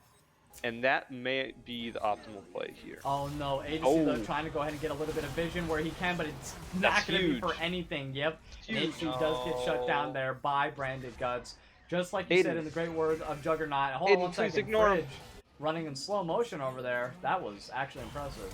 Hold on one second. We have to flash forward. Nice cleanse on to Dank Cheddar though. And Jack Spectrum is going to be taking a lot of damage here from Luma. Doesn't matter. The ulti is going to come in, but he falls to Dank Cheddar he's here. listening to you Aiden, now. Yes, ignore like him. you said, does Get not it, care about Malphite's existence at all. That's going to be the third tier top lane tower is going to be taken. Inhib is next up on the map. That's going to be two going. inhibitors now down. The rest of the team of Pref No Leash is going to go make their way to the Baron. The rest of also sitting No, on keep wards. going. They know that they can't give it up just yet. They want to go ahead and, oh, nice flash forward, but great flash out of it. Dank Cheddar almost gets caught out by a dredge line. There goes the baby cage to hold him still. The Guardian's Angel is going to be intact, but Hobby's now stuck in a 3v1 situation. Luma hops over the wall. Dank Cheddar is going to go ahead and fall. That's going to be one member down. There goes the Zonias. Meanwhile, in the bot lane, Go, Aiden, we have go. Aki Aiden that's going in the 1v2 situation. Takes out one of the Nexus towers. Has shields on shields on shields for nothing. Giving a shutdown on over to Brandon Guts off screen. Jesus. Cowboy Eric is just going absolutely ham. Meanwhile, they're going to go ahead and take down the rest of mid lane Inhib, and they want to go ahead and end this out. Here comes the teleport coming in from Branded Guts, I believe. Yep, Volibear making his way down the mid lane as well. Oh, This is that's going to be good. the Tier 2 Nexus Tower Let's go! taken down in just a couple This of is moments. done. That is going to be completely it. All she wrote, no more. We are done with the Oh series. my Prep, God. no God. leash. Takes That was it intense. 2-1. This was an amazing game. Absolutely. Absolutely amazing. Oh. That was just completely out there. Great job. I'm actually pissed off at Luma. I'm actually really pissed off at Luma. Great Okay, job. Like, I'm really pissed off at Luma. How you doing there, Lupul? He's good. Uh, He's doing good. He's doing fine. He tried though. He 1v9'd that one fight, and then Nasus. And then Nasus. And Nasus okay, is built differently. can I point this out that Agassi did most damage in game? That is something to point out. I can say that is something. But unfortunately, it's not just the most damage, it's who wins. So, we Yeah. gotta, that's unfortunately the biggest key factor here. And let's go ahead and get all your lovely names. And let's see, who would you guys vote? Because we have to do it. Who's going to be Yeah. MVP in your guys' eyes here for the side of Pref No Leash? Let's start with Loki. Yeah, Loki, Loki, who's the MVP? you go first. It's a tough call from, I would say Cowboy Eric, but the Zeri. Okay. Absolutely. Cowboy Eric, okay. Very understandable. How about you, Jug? Oh, do you even need to ask? Oh my Do you even need to ask? Oh my Flip god. push. Let's Flip let's push. let's be clear. I love Aiden. I love his champ pool. I love playing versus him. And I love that he picked Nasus. It was Pog. He popped off on it. I'm trying to think. Everybody had their moments, right? Cowboy Eric in game 2 with the Zeri, he popped off. And then Jack Spectrum basically set up Aiden game 3. So it wasn't like just one person by any means, but I do think Aiden was, I said it before the game started, and I'll stand by it. I think Aiden and the Nasus was crucial to winning that third game and closing out the series.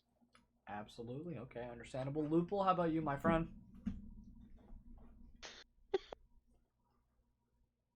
Did I give it to the enemy team? Just kidding. Oh,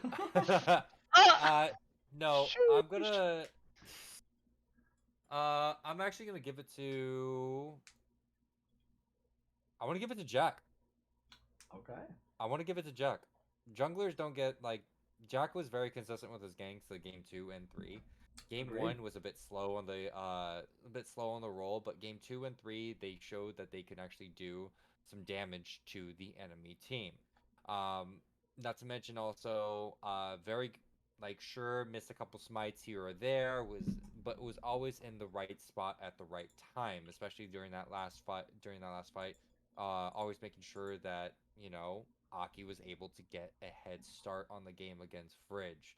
Right. So my vote goes to Jack. Okay. Understandable. And just to round it out, I did really like Brandon Guts' performance, very much so.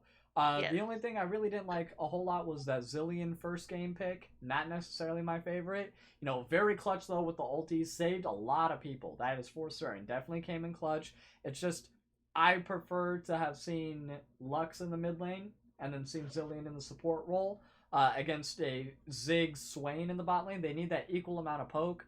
And I think Lux would have held up just fine against a who did they go into the oh no, it was Ziggs Senna, I'm sorry, in game number 1 there. And Swain was in the mid lane. So I think Lux would have done just fine against Swain in the mid lane, and then it would have been a Senna Ziggs against a Zillion Ezreal, which we saw Ezreal in the last game here. Absolutely just phenomenal. Absolutely phenomenal. Cowboy Eric's Ezreal. You mean Zeri? Or Zeri, I'm sorry. Yes, Zeri. That definitely played a huge role in it. That would be my second vote for MVP if I could. But let's hear from you guys out in the audience as well. Who do you think deserves the MVP role?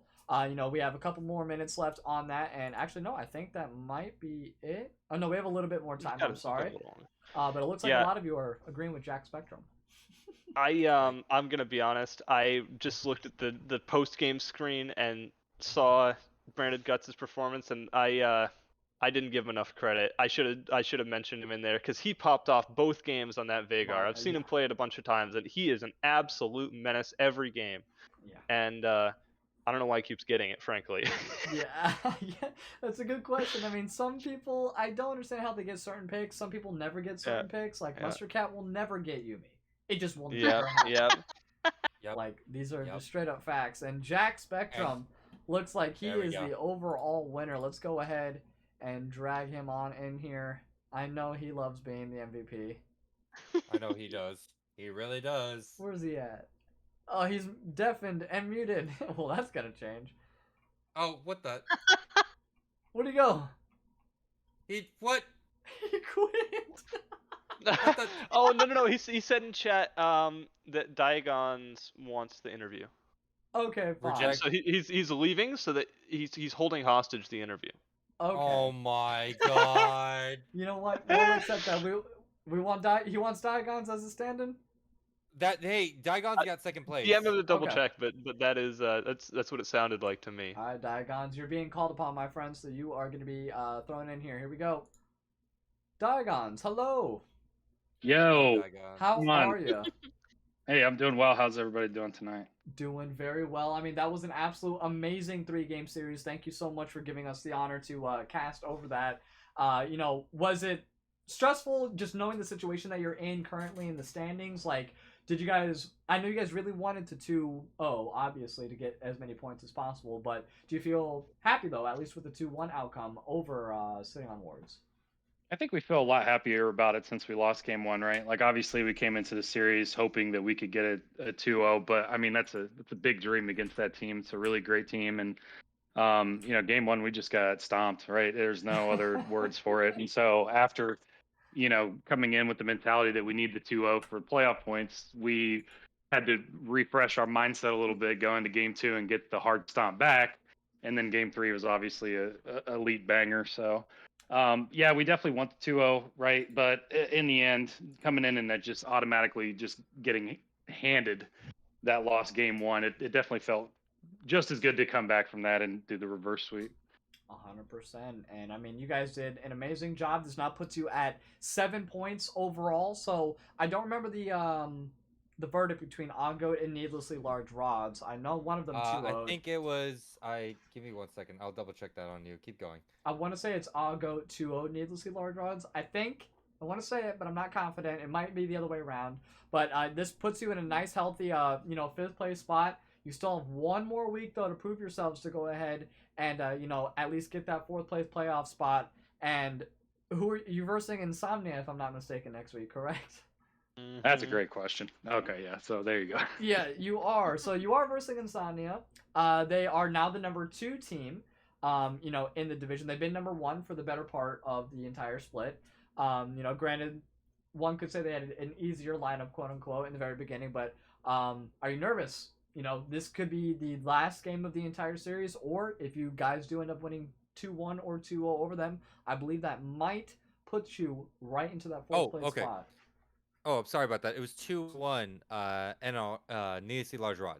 2-1. Okay, so that actually puts you in a great spot. So 2-1. Augo has 7 points. You have 7 points, and Needlessly Large Rod has 8 points. So you guys are still tight as ever for that 4th place spot. Next week is definitely going to be falling. I mean, did you guys have any pressure leading into today's game at all, or was it just another week for you? No, it was definitely a lot of pressure. We talked about it, especially with the long break, to get a little bit more time to contemplate, how we really needed to approach this game with the mentality that we have to win, right? And that's why we came in with such a strong focus to try to get to 2-0, but obviously fell short of that. But I think that there was immense pressure, right? Like we've been around for a long time and we've always made playoffs. It's like, we don't want that to change. So we obviously have some great lineups with a lot of these teams, and we had some subs and some other things going on at from some of our other games. So we didn't really show up the way we wanted to in the first half. So it's really, we're really leaning hard into this second half to make sure we can try to get it done. I know you and Turnips Tots are in the same kind of boat. I mean, Turnips Tots didn't really have that much of an issue during the beginning because even though Turnips was gone, but I know that you guys are I'm very looking forward to seeing you guys hit the top 4. Hopefully, if you guys can make that 2-0 happen against Insomnia or Boros, I mean, you can ask Juggernaut. Just kidding. Don't ask him right down stream. But After. if you maybe. But I'm actually looking forward to seeing you guys because if that happens, then we got some banger lineup in the top 4 from Division 1. You know what I mean? Yeah. Is there anybody you're actually very concerned about from both Division 1 and 2? Is there anybody on there? The man sitting to your left on my screen. And I don't even care. I don't even care about the team. Like, I love the team, right? I love Nick and your team and stuff. But Jesus Christ, Juggernaut, I don't want to see you ever again. You are our inspiration for Game 3. So you know Primus's 3 rules of life, right? You've heard those, right? I'm assuming it's probably don't help your team, and just win the game by yourself. No. Close. You pay your taxes, you die, and Juggernaut will always split push. Yeah, Oh. always. I mean, we could see the inspiration for that in your Gnosis pick that last game. Yeah, 100%. no, Aki did a great job embodying Juggernaut in that game. Juggernaut felt so honored, like it was great. Yeah, he DM'd me before the game started. He was like, "I'm doing this for you, bud." I love was it. like, oh my gosh. That's the kind of But- community we have here. We inspire each other's picks inside a Yeah. really important matchup. So- Needed some proper mojo.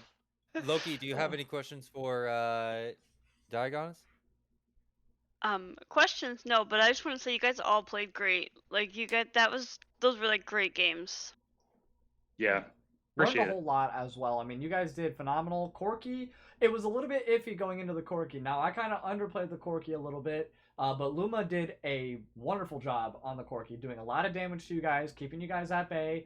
They even said, were you surprised that it wasn't a lethality Varus? It was an on-hit Varus. You see the, Blade of the Ruined King, or no, I'm sorry, you have Rage Blade, Lord Dominix, and a Immortal Shield Bow here. Like, would you have played a little bit different knowing that it was the lethality build if it was a lethality build? No, I don't think. I feel like that is a question that I would have directed towards their team because I feel like I feel like the build was more geared towards stopping the immense amount of pressure that Nasus was putting on the team. But I don't know. I don't think it changed anything or would have changed anything. Like, we came in with a clear, concise purpose of what we were going to do this game, and that was let Aiden push.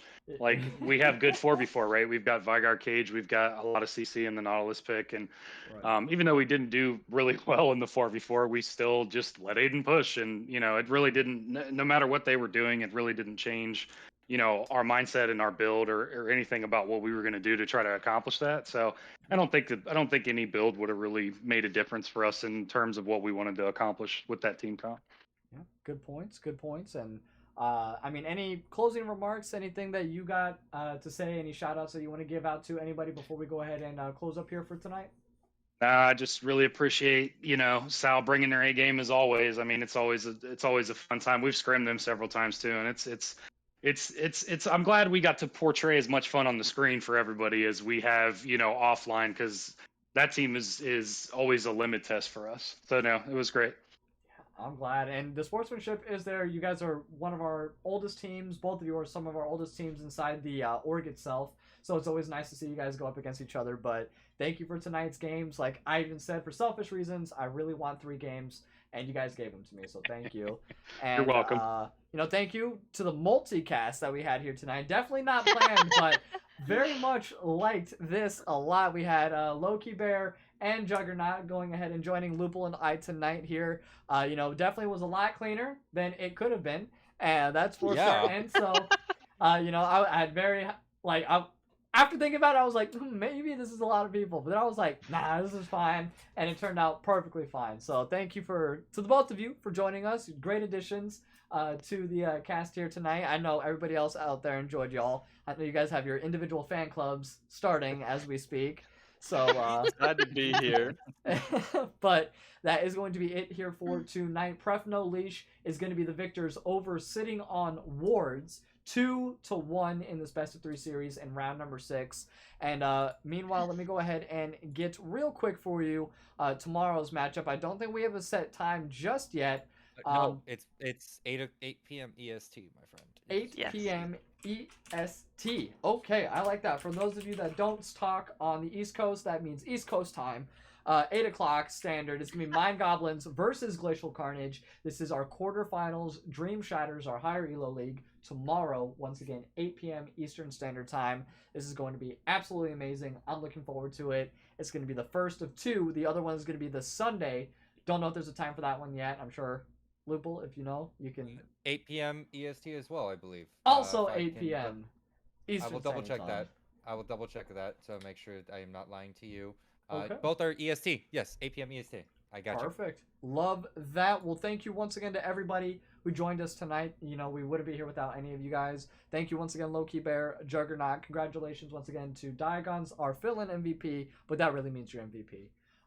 For tonight's match. If you're in the call, you're the MVP. That's Woo-woo. true. Exactly. And with that being said, you all have a very wonderful rest of your evenings, and we will catch you tomorrow, 8 p.m. Eastern Standard Time. Have a great night, everybody. Peace out. Good night.